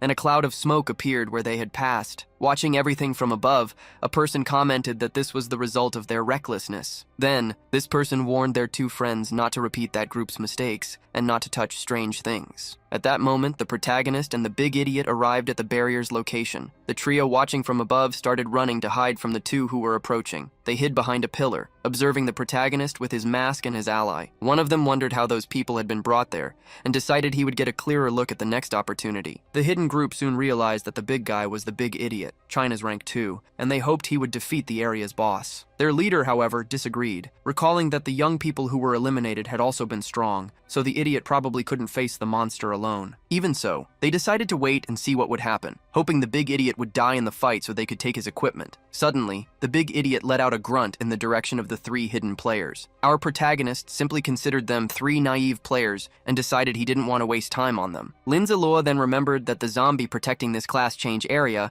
was a Titan-type boss. He knew that in his past life a group of mercenaries had defeated it, but he wasn't sure exactly how strong the monster really was. Lin knew that if he defeated the boss protected by the apocalypse, he would activate the class change location and wouldn't be able to leave the shielded area. As soon as 30 players were in the area, the shield would be forcibly activated, forcing everyone to face the boss. Furthermore, the defeated players would be devoured, which would increase the zombie's strength and level. The protagonist recalled that in his other life, the boss had reached level 40, and now they were approaching the battle. When they arrived in front of the device that initiated the mission, they found ketchup stains and resource cards. Since there weren't 30 players yet and the mission hadn't started, there was no harm in collecting the items. While casually looking at the cards, the masked man touched the magical device. From a safe area, the trio of survivors watched the protagonist activate the danger zone. The system detected that player Jia Yi had touched the spirit crystal, activating the class change mission in Mo City. Since only 2 players were detected in the area, the mission's reward would be increased. A notification indicated that the boss protecting the class change station was about to awaken. At that moment, the cheat system activated and optimized the mission-related parameters. It was explained that the class change stations had been created in the cities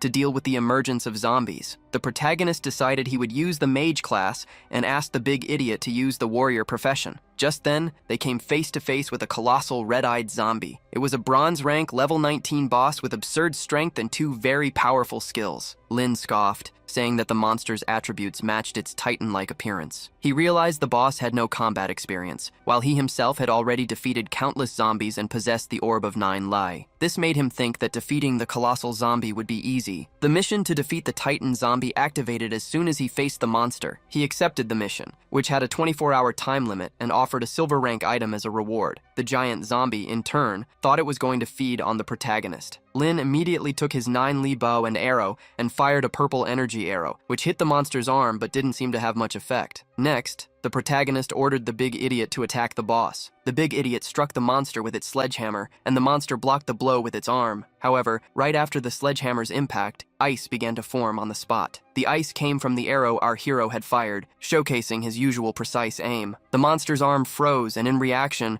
it let out a very loud and powerful roar. The sound wave was so strong that it gave our survivor a headache, forcing him to his knees. Annoyed by the Titan's sound wave ability that had stunned him, Lin watched the big idiot charge the monster, only to take a punch to the stomach. After that, the zombie pulled the ice arrow from its arm and roared in rage. Time passed, and night fell. The battle continued, with the Titan using a sledgehammer to try to hit our protagonist, who managed to dodge. Lin materialized a bow and arrow from his orb again, and fired multiple elemental arrows that hit the Colossus on various parts of its body, until an arrow to the forehead finally injured it. When the monster fell to the ground, our hero prepared what could be a fatal arrow. Lin noticed the zombie had been a builder before it died, and seemed to be continuing its work, even though it could no longer fight. Finally, he said it was a pity to turn one's back on an enemy, and prepared the final shot. However, the Titan surprised him, as it was actually building a shield, which it used to block the shot. Seeing this, our protagonist grew tired and ordered the big idiot to activate Berserk mode. To provoke the big idiot,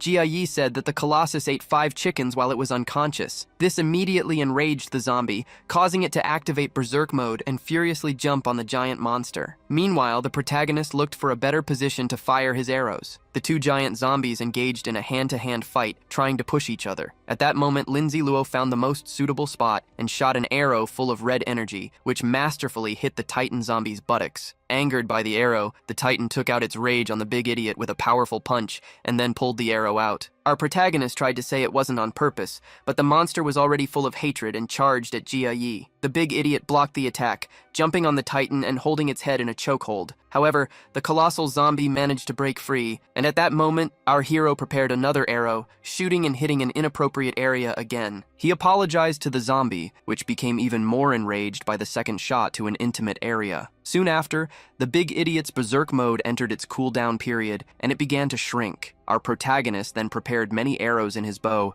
and warned the idiot to dodge. Taking advantage of the last moments of berserk mode before it weakened, the idiot landed several punches on the Titan. After the shot and the punches, a curtain of smoke rose, preventing our hero from seeing the scene. Offended by Jia-Yi's despicable insult, the zombie broke its limits and activated the Titan bloodline, evolving into a silver rank boss, something the protagonist hadn't expected to happen until it was near death. With the evolution, marks appear on the Titan zombie's forehead and torso, and its eyes glow even brighter. Its attributes increase greatly, and a legendary talent emerges, boosting its physical strength, reducing magic damage, and causing its attacks to now stun targets. Its abilities also grew stronger, dealing more physical damage and lowering the enemy's attributes when it screams. Seeing that the Titan zombie has evolved to silver rank and gained a legendary talent, the mission becomes much more difficult. The reward will also be better, but our hero wonders how he will manage to defeat it. As the zombie charges at Jia in a rage, it feels it can defeat him however it wants. Before the monster gets any closer, Lin grabs his bow and shoots several arrows. One of them hits the Titan's arm, but the area recovers very quickly. Realizing this, Lin Zilu transforms the bow into the 9 Li sword and jumps, lunging at the monster with his sword in hand, managing to land a cut that injures it. He also notices that he can't count on the big idiot, as he is busy eating chicken. Knowing he is on his own, he takes out a summon card to call forth a fighting robot. Additionally, he uses the horn to summon the zombie cat to help in the fight. To attack the monster, he begins to prepare the heavy slash skill of the 9 Li sword. As he concentrates to deliver his blow, the monster tries to crush him with a massive attack. At the exact moment the Titan throws its arms toward him, he executes the slash. The heavy sword strike is successful and hurts the zombie. However, after the attack, the player will become stiff for 2 seconds due to the weapon's recoil. Meanwhile, the villain is thrown far away by Jia-Yi's powerful slash. Immediately, the robot jumps toward the monster and lands a strong knee strike on it. Taking advantage of the situation, the zombie cat also charges at the Titan, delivering a large gash to its body. From all the attacks it's receiving, the boss sinks deeper and deeper into the ground. To top it off, the protagonist lands another slash with his new sword, though he realizes that using his consciousness to control the summons is quite tiring. After a few seconds of being stunned by the attacks, the zombie finally wakes up and attacks again. Jia dodges as the villain, now weak after using berserk mode, comes back to his senses. The protagonist notes that he used the Titan's fury at a difficult moment and decides to fight head-on, as he knows the monster's punches will get stronger and stronger until he can no longer withstand them. He doesn't want to run away, and since he injured the zombie's arm, he knows the enemy's attacks will be more difficult to handle. Therefore, he decides to go all out. When the Colossus tries to throw a punch, the masked hero jumps over it to dodge. He dodges again and takes the opportunity to slash the monster's nape with his sword, continuing to run as a red liquid drips from the enemy's neck. At that moment, the system announces that it has detected more than one person on the team and that the reward will be reduced because of it. Jia is surprised, but continues to attack alongside his robot companion. Just as the monster falls to the ground, seemingly defeated, the protagonist notices something. He sees a group of 3 people entering the area, telling each other to take it easy. The group, in fact, had decided to hurry to claim the mission rewards, with one of them thinking he will become famous for being the first in the world to activate the profession change. The girl in the group tells them to hurry, as Jia is about to defeat the zombie. Annoyed, one of the boys tells her to be quiet, saying he can't stand her anymore, and even threatens her. The girl starts to tremble in fear and stops talking. Just then, the masked Jia suddenly appears behind the group. Startled, they say they are his fans because he is very strong, and that after watching him fight, they decided to bring friends to help in the battle. However, the protagonist, who had already seen them hiding before, asks why they only showed up now. Without mercy, our hero uses his sword to eliminate the opportunistic boys, calling them all hypocrites as he annihilates them one by one. He says he hates people like that, and the girl starts to scream in despair upon seeing so many eliminations. Next, Jia uses his demonic gaze on the other two boys who survived, causing them to start attacking each other. Lin considers them scoundrels for having joined the mission just to get the rewards. When the team is reduced to one person, the system announces that the reward will be increased. The protagonist knows that if he encounters missions where the difficulty increases with more members, he will surely die. At that moment, the only boy who survived says that Jia Yi is a hero in China, and that as a hero, it is his duty to help them. He demands to accompany him to earn at least a small share of the rewards, stating that it would be a mistake to eliminate him. Ignoring the plea, the protagonist throws his spinning sword and eliminates the young man. As another team member was eliminated, the reward increases again. Jia Yi states that he will not let go of any grudges and that he is not a hero. He acts on his own and doesn't like to do anything for humanity, warning that anyone who tries to stop or provoke him will be eliminated without mercy. Soon after, the system announces that 2 more eliminations have increased the mission's reward. The protagonist gets annoyed that they tried to blackmail him using morality and wonders why no one stopped the Lee family from persecuting him for the good of humanity, concluding that they are all a bunch of hypocrites and that's why he eliminated them. After finishing off the Titan zombie, he receives a lot of gold and becomes the first to defeat a silver rank boss. The system congratulates him for completing the mission and informs him that he will get 2 random items of the same rank. Jia Yi is stunned to realize the reward has doubled and, without wasting time, opens the mission chest. Inside, he finds a scroll and a writing quill. It explains that if Lindsay Lowe signs the terms, the class change station and its benefits will be activated. Excitedly, Lindsay Lowe signs his name on the spot and is congratulated for completing the mission that activates the station. As a reward, he also gets 500 reputation points, 3,000 gold coins, and 1,500 experience points. With this, he reaches level 15 and obtains 3 points in strength, physique, and other attributes to distribute as he wishes. He is also congratulated for being the first player to activate the class change station, earning a unique achievement and wondering if this was the reward the system had increased. Meanwhile, Jia Yi overhears distant conversations of people wanting to claim their reward and looking for a quiet place to do so. Next, he slaps the big idiot in the face, telling him to eat more chicken. The slap makes his companion wake up and get up, so the two of them continue on their journey. Other players in the area see a portal open in the sky and wonder if Jia Yi really defeated the zombie, considering the chance that he might have activated a mechanism that would bring a high-rank zombie to use them as food. Shortly after, a global announcement informs everyone that Jia Yi was the first to defeat a silver-rank boss, receiving a unique achievement and many rewards. Another announcement invites players to learn from him, as he was the first to change his class, and informs them that because the first-class station has been activated, players in Mo will have their level up and item drop rates doubled when defeating zombies. At that moment, a huge explosion occurs, leaving the players in shock. However, they soon become excited when they realize they have actually leveled up, becoming fans of Jia Yi. The excitement is so great that some start defeating each other to receive experience points and gold coins. Watching everything from a distance, someone remembers that just the day before, 30 people died trying to activate this same station. Elsewhere, someone shouts that they knew Jia Yi wouldn't be satisfied with just one announcement,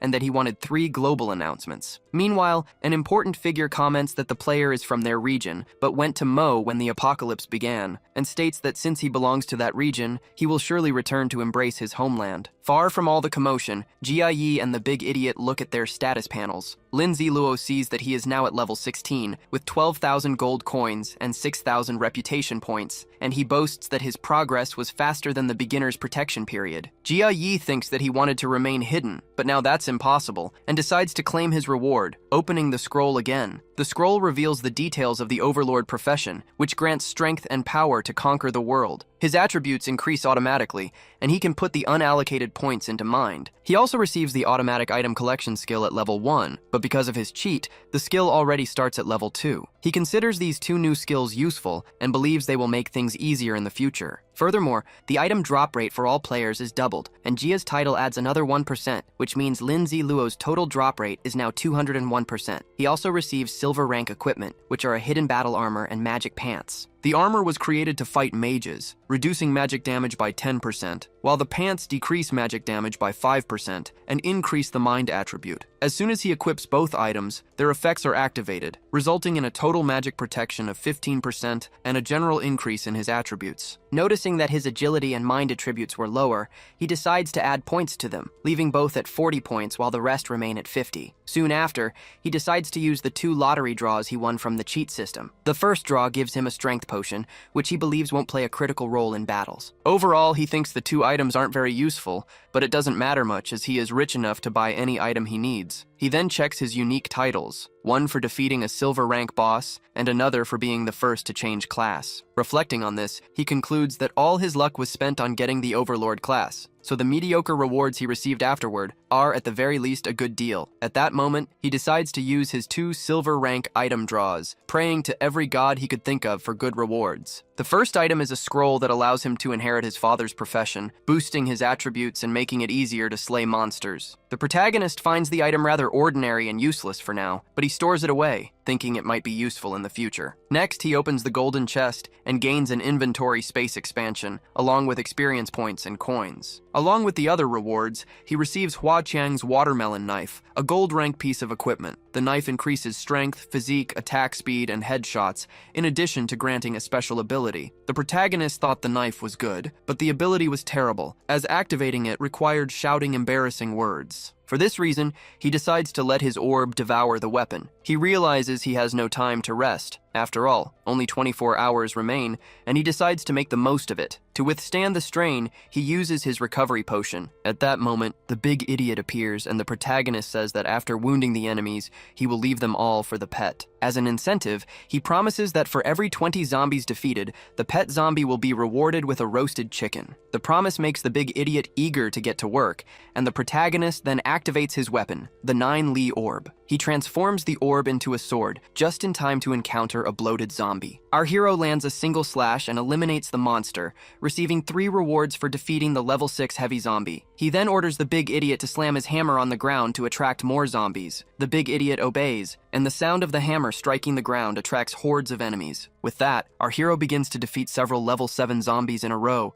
earning coins and points with each kill. Meanwhile, elsewhere, someone is looking at Jia's item ranking and notices that his strongest piece is a diamond-class outfit. Seeing the high quality of the equipment, the leader of the Hun family deduces that Jia got them by defeating the silver rank boss. Li Haobo's father then orders a young family head to take the situation seriously after the young man says he wants to meet Jia Yi. The boy replies that the head of the Li family is bothering him and claims that the two of them are no better than he is. Then, he says that Li Haobo is weak and won't survive the apocalypse. The older man ignores the insult and returns to the main topic, which is Jia Yi. He comments that he had never heard of such a person in China and is surprised that someone so unassuming has become the strongest in the country in just a few days. Their plan is to find Jia Yi and try to convince him to join them, which would be a great help to their company's plans. The white-haired boy then concludes that the apocalypse will be a great opportunity for them. Seeing the world plunged into chaos, they plan to take advantage of the situation to become the masters of everything. The old man comments that Jia Yi could be useful for their plans,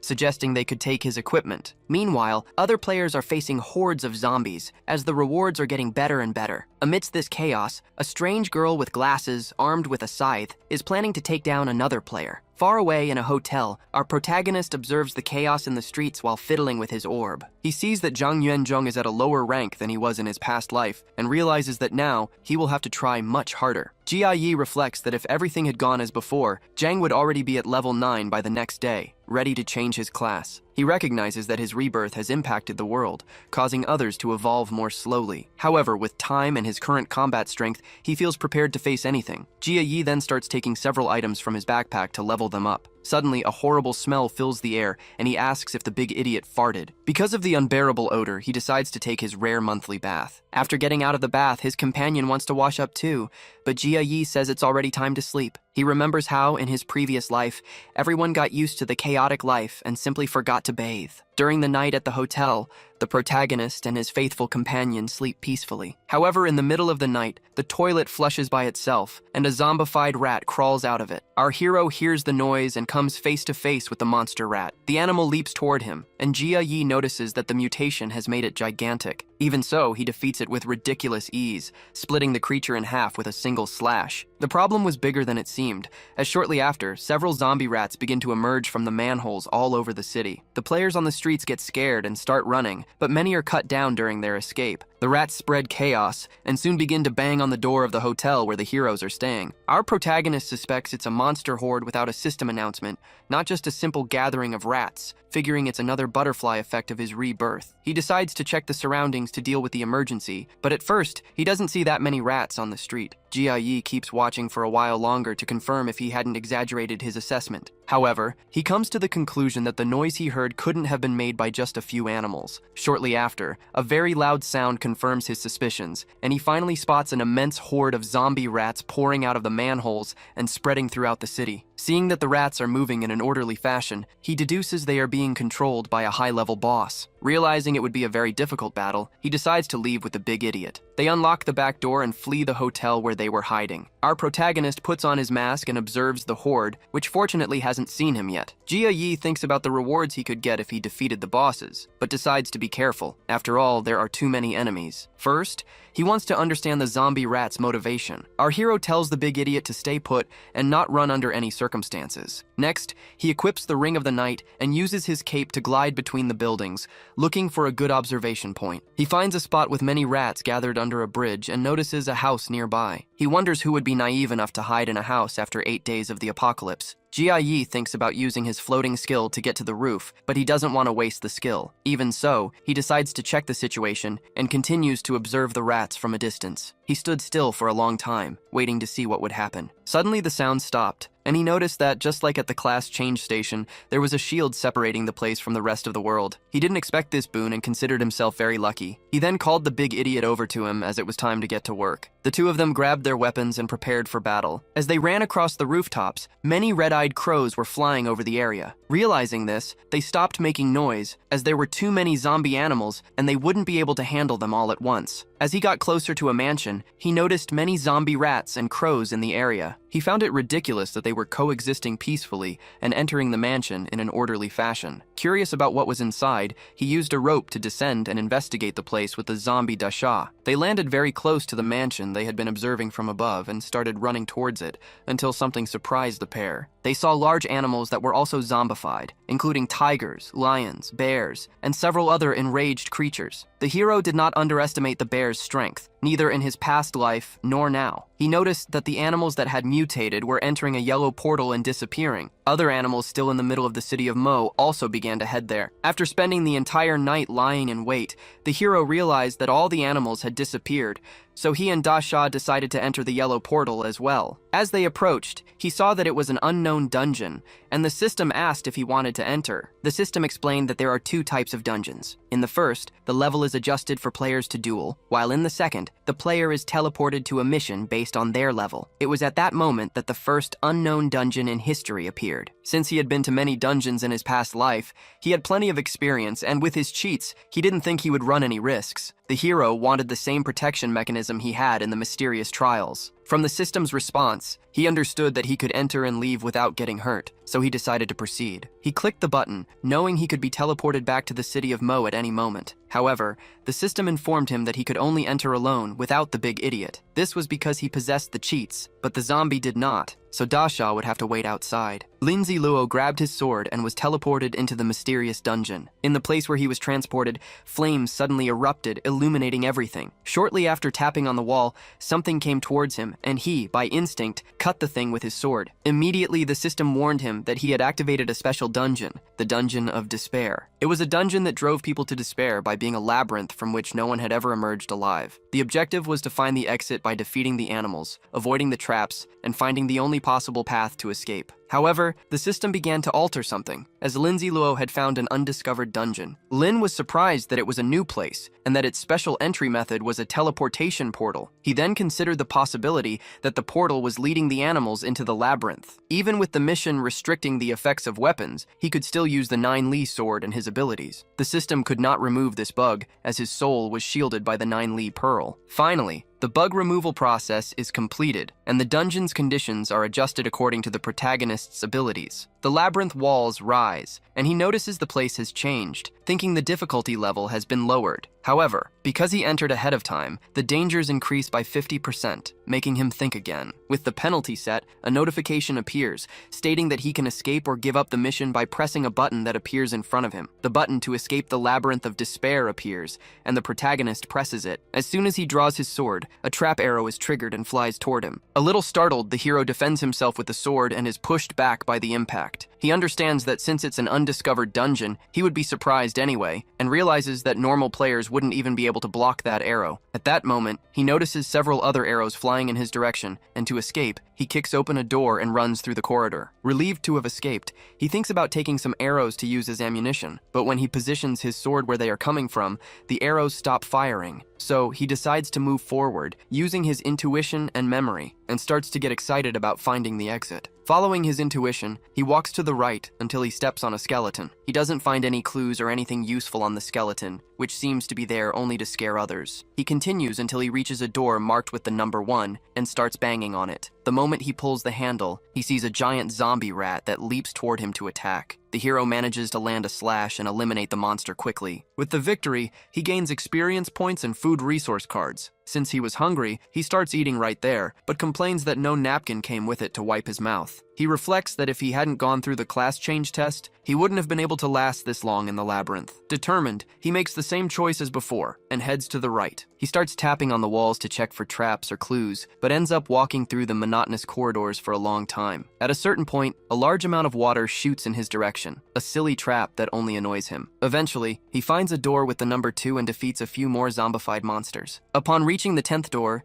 he finds a zombie rat boss, which he also defeats with ease, receiving a gold and diamond ranked 9 Li orb. He realizes that the crossroads he has encountered so far are all the same, with 3 paths, 2 of which are fatal. The third path always has one route with traps and another with nothing. He concludes that the number of zombie animals in each location depends on the number on the door. Seeing the door numbered 002, he imagines he will find 2 bosses inside, since the 001 door had only 1. It is at this moment he finally understands why the place is called the Labyrinth of Despair, because there is no hope in sight, and step by step, people are driven to despair. Knowing that the monsters will get stronger and stronger, and that he needs to be careful with the traps, he finally opens door 002. As he expected, he finds 2 bronze rank bosses. The protagonist charges at them and, after landing several slashes, manages to defeat them and reach level 18. Upon defeating the monsters, Lindsay Luo receives an agility fruit, which grants him 1 point in that attribute. Additionally, he uses a trap support card, placing it in front of door 003. With this, the 3 bosses inside fall into the pit, and he concludes his 3rd day inside the labyrinth. The 4th day begins with our hero upgrading his 9 Li sword. The weapon now increases his strength by 10 points, penetrates armor, and can inflict 130% damage. Its cutting skill deals 140% damage, with its energy reaching up to 220, while the heavy cut deals 240% strength damage and paralyzes the target for 2 seconds. The arrows from the 9 Li bow can now be fired 2 at a time, and the spikes have a stronger tearing effect. The dual sword also had its cutting speed increased, allowing him to defeat lower-ranking zombies much faster. To test it out, he faces some bronze-rank zombie animals and manages to eliminate 3 at once with great speed. Meanwhile, on the outside, several level 10 players are also changing their classes, just like the protagonist. Everyone starts looking for news about Jia Yi, who has disappeared. However, they notice that Jia Yi is still ranked number 1, which means he isn't dead, just lost somewhere. Back in the labyrinth, Lindsay Luo continues to use the cuts from his upgraded sword to defeat zombie animals, realizing he is much stronger than before. The fight continues until one of these animals explodes upon being eliminated, which startles him for a moment. He then discovers that he has defeated a level 9 zombie rat boss and receives many points for it. Just as he receives a bronze-rank chest, 2 zombie animals attack him from behind. However, in a matter of moments, the protagonist defeats them both as if it were nothing. Soon after, he defeats a zombie cow and a rat, finally reaching level 20. With this, he gains 3 points to distribute and puts them into strength and physique. Upon reaching this level,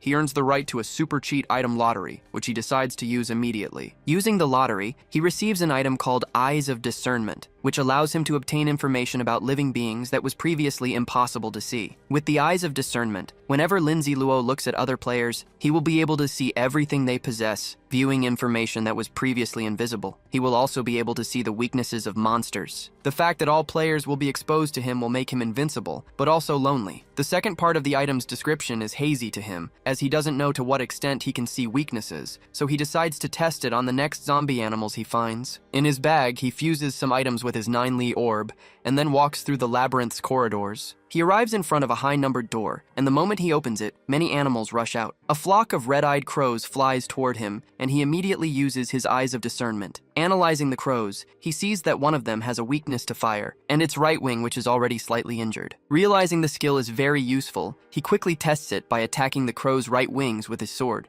hitting several at once in their weak spot, and defeating them all very quickly. After the battle, he takes out a piece of paper and notes down the number of monsters he is defeating. After eliminating the exorbitant number of creatures from inside that door, he moves forward through the labyrinth. He continues on his way until he reaches a dead-end corridor. To be sure, he strikes the stone wall with his sword to see if it activates any secret mechanism. Following the labyrinth map with the yin-yang symbol, the hero advances cautiously. The tranquility of the path unnerves him slightly, but he knows the exit is near and keeps searching for the correct direction. Suddenly, a large door with a dragon design descends from the ceiling, sealing the open passage. With no other option, the hero enters through the giant and mysterious doorway. Inside, he sees a giant spinning red sphere. A message congratulates him for completing one of the dungeon's challenges, and he receives 2 strange rewards with no description. Not wanting to miss anything, he decides to look around to see if there's anything else in the room. He then walks toward a manifestation of magical energy in the center of the area and observes it for a while. When he touches this energy,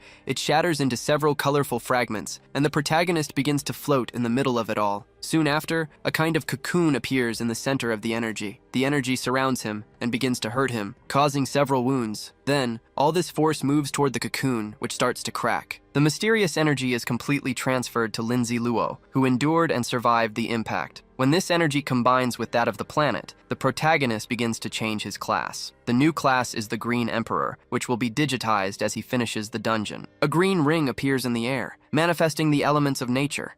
And when he takes it, he gains control over these elements. With this, he acquires the ability to control fire and water, and other abilities will also appear. Knowing he can become invincible with this power, the hero is eager for the future. After the class change, the shoddy construction of the place begins to fall apart. Seeing this, the protagonist clicks on the option to exit the labyrinth of despair. Right after leaving, he takes out his cell phone and is surprised by something. He is shocked to realize he spent 2 whole weeks inside the dungeon. Worried, he runs to feed the big idiot, who was left there without food all this time. He notices that, after he entered, the zombie hadn't moved a single time. Realizing the creature is hungry, he decides to bring it a chicken to eat. In the 2 weeks that passed, the other players have grown stronger and are almost at his level. Now, he and the big idiot are going to show off a bit. Meanwhile, the player Zhang Yuan Jaunt reaches level 18, just 2 levels behind Lindsay Luo. He thinks he has finally surpassed Jia Yi's level, but is shocked to see that Jia Yi has suddenly reached level 20. Other players celebrate Jia Yi's return as a sign of faith. One of them wonders why the big idiot left the rankings, while more people are surprised by the change, seeing the top player back at level 20. It was announced that the protagonist left the dungeon with the Green Emperor and Supreme Lord classes,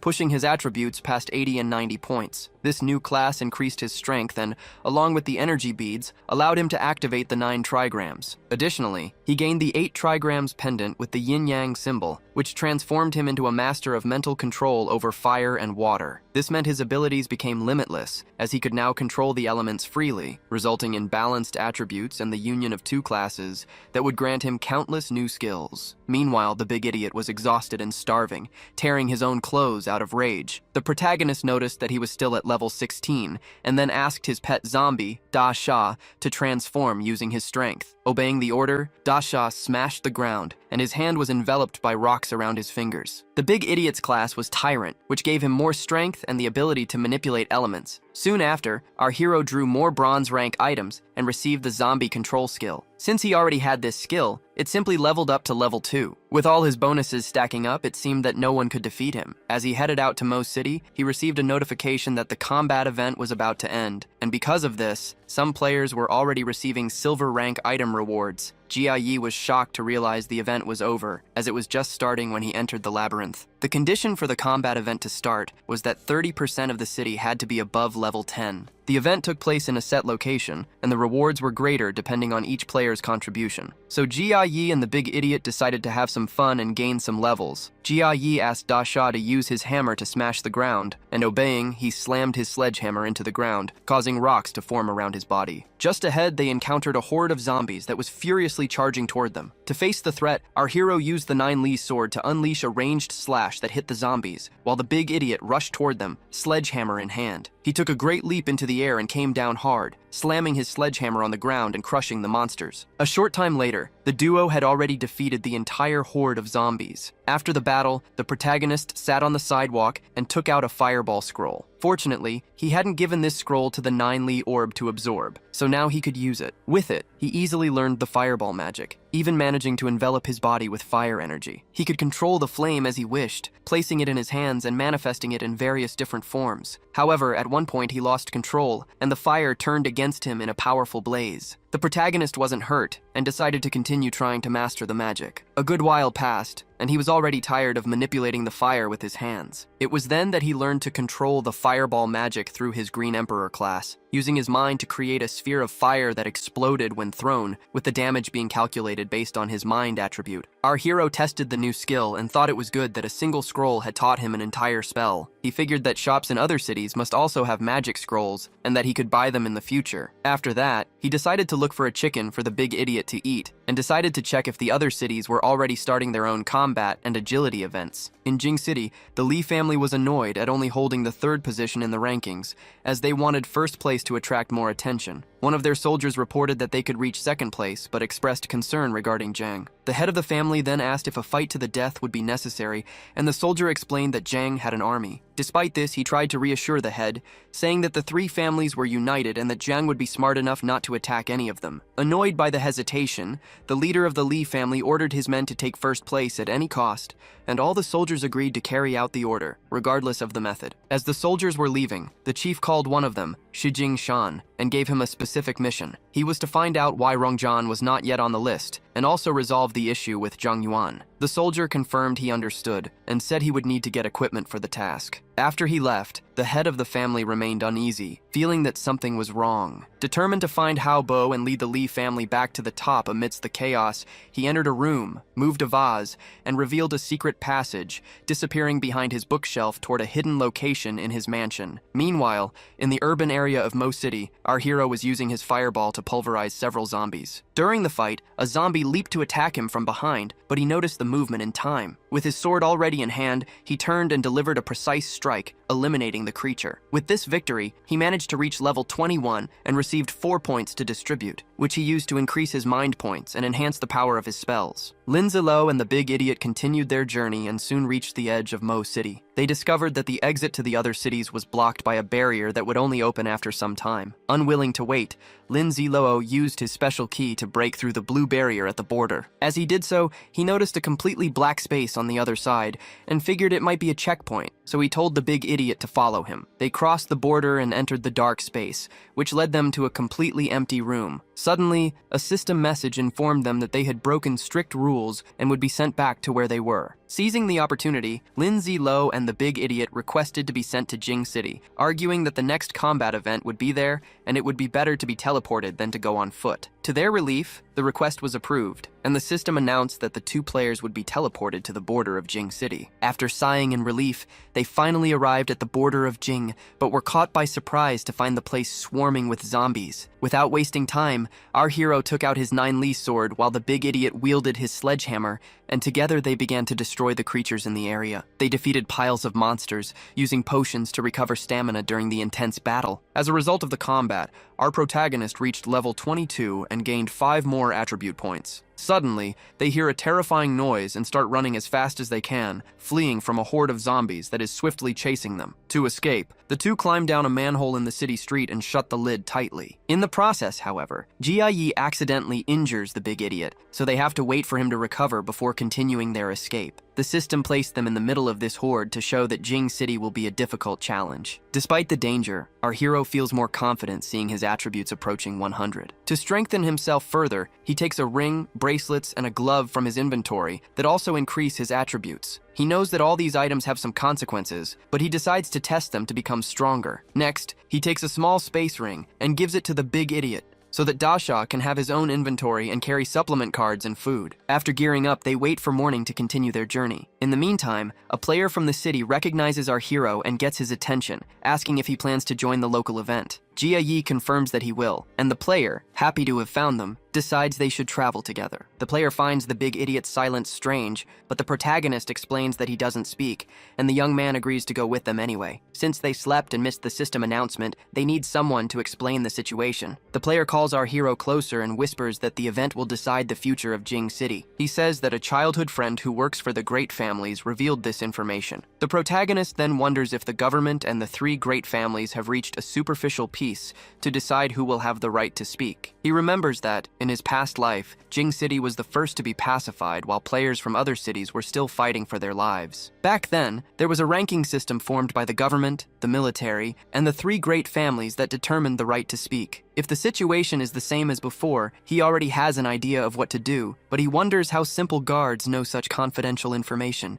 suspecting that some foul play is involved. Our hero thanks the soldier for the information and says he will return the favor. He offers his resource cards for 90 gold coins each and asks how many the young man wants. The boy is very happy, as these cards normally cost more than 100 coins, so Jia Yi's price is practically charity. With that, the protagonist manages to sell 3 cards in exchange for 270 gold coins. While they are making the sale, Jia Yi's female fans watch him with a sparkle in their eyes. One of the girls asks if he would also sell the resource cards to her. He explains that he gave the young man the discount in return for answering his question. The girls understand they don't deserve the same discount, but he offers to sell them the cards for 95 coins each, which is still a great deal. The girls agree and buy the resource cards so they don't have to go to the city's shops. Seeing the opportunity, our hero announces to everyone that, for 1 hour, he will sell a stack of resource cards for 95 coins each. The young man who helped him watches the scene and thinks he is very kind for helping the people in their battles. In reality, the protagonist lost Mo's Medal of Honor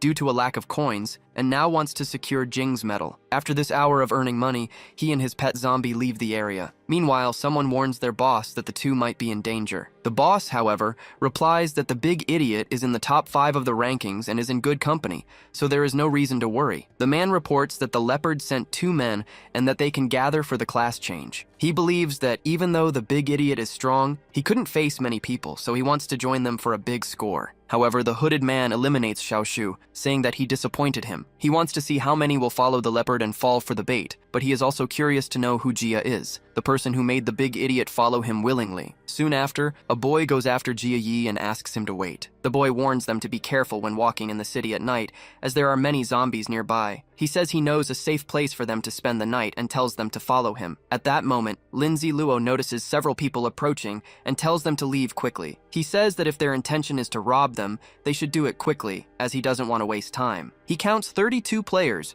who have already changed their class surrounding them. The thieves claim that he and the big idiot will not escape, as they did business in their territory. They demand half of what they earned that night and what's left of the resource cards, ordering them not to resist, or else they will resort to violence. In response, our hero materializes his sword, making it clear he won't be robbed just so they can pretend nothing happened. He complains that they made him waste time and takes out his blunt dagger, which deals 200% more damage. Before Jia Yi can attack, the big idiot manifests a large amount of energy and charges at the enemies in a rage, hitting one of them with his sledgehammer and breaking his teeth. Seeing this, the group's leader becomes furious and orders everyone to attack and torture the two of them. Our hero then says that even though they have changed their profession and think they are strong for defeating zombies, they have just met the 2 strongest humans in China. At that moment, the protagonist uses his uneven dagger and eliminates a man with ease. Next, he invokes his water magic to create a kind of barrier, surprising all the attackers by striking them with this magic. Even though the attack doesn't harm them, it demonstrates that he possesses elemental magic,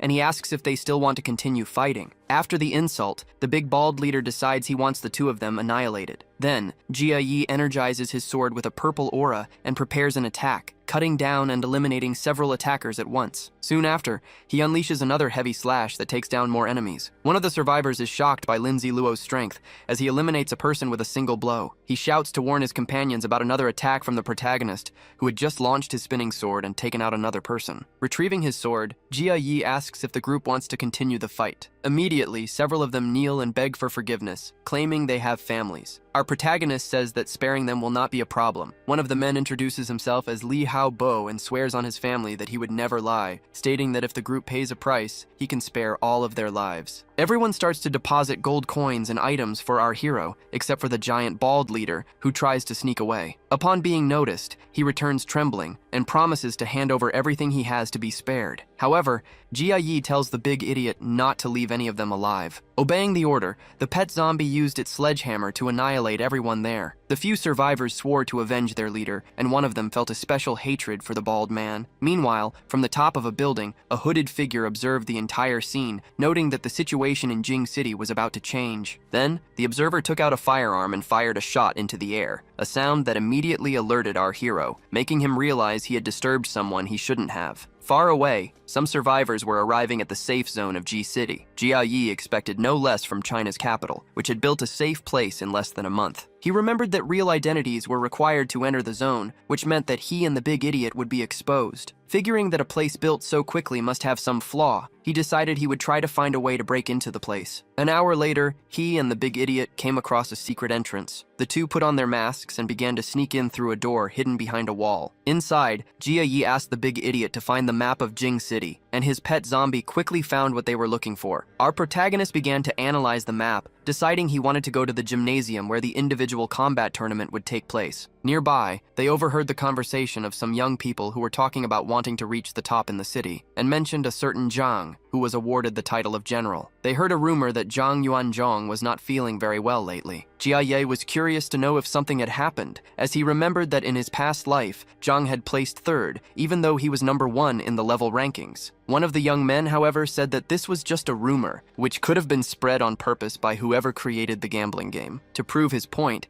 one of them bet 500 gold coins that General Zhang would place first in the tournament. Interested, our protagonist asked who the gambling dealer was, as he also wanted to place a bet. The young men informed him that he was in a red building across from the gymnasium, and that the game had been created by the 3 families. Jia Yi thanked them for the information, and along with the big idiot, ran to the indicated building. With 3 hours to go before the start of Jing's individual combat tournament, they decided they would go there to bet. They cut in line and went straight to the man selling the betting slips, asking what types of tickets he had. Jia Yi wanted to know what the odds and percentage were for General Zhang to win. The man with glasses replied that the odds of Zhang taking first place were 1.2. Jia Yi noticed right away that there was manipulation behind it, as they were using people's trust in the general to control the odds. So, he decided to buy the bet that Zhang Yuanzhong would place third. The betting man was surprised by the request, but our protagonist confirmed it, betting 20,000 gold coins on the general finishing in third place. One of the young men in line commented that if he won, he would take home 60,000 gold coins, but everyone thought the general was too powerful to place third and was sure that Lin would lose the bet. Unfazed,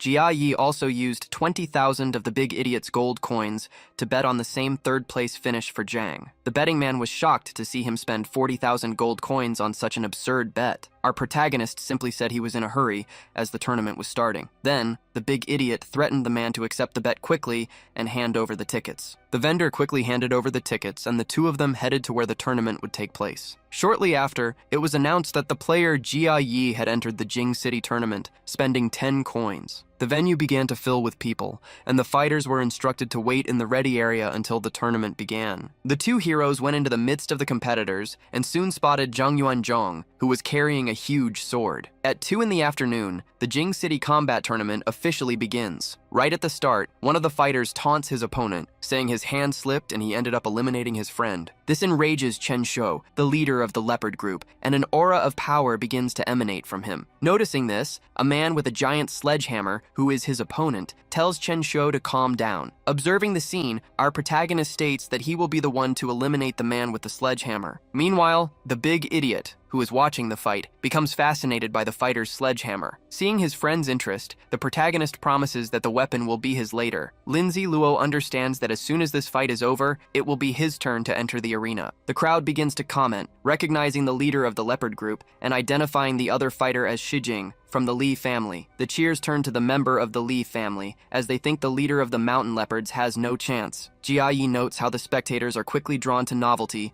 and have short memories. With the two fighters filled with rage for each other, the combat finally begins. Immediately after, the man with the sledgehammer uses his meteor skill, smashing it into the ground with full force. The impact throws the leader of the leopard group backward, and Shujing calls him weak. Without wasting time, the member of the Li family leaps toward him with his sledgehammer and a sinister look. He possesses the demonic war body talent, which makes him brutal in combat and boosts his stats, and so he attacks the leader of the leopard group with all his might. However, the leader survives the attack and manages to dodge, jumping behind the man with the sledgehammer. While still in the air, he tries to strike his opponent with his sword and manages to leave a cut on his armor. But before he could reposition himself, Shujing unleashes a very powerful blow with his sledgehammer, hitting the boy with full force. The attack sends him flying and causes him immense pain. The boy falls to the ground, and just as Shijing prepares to deliver the final blow, the referee intervenes and ends the fight.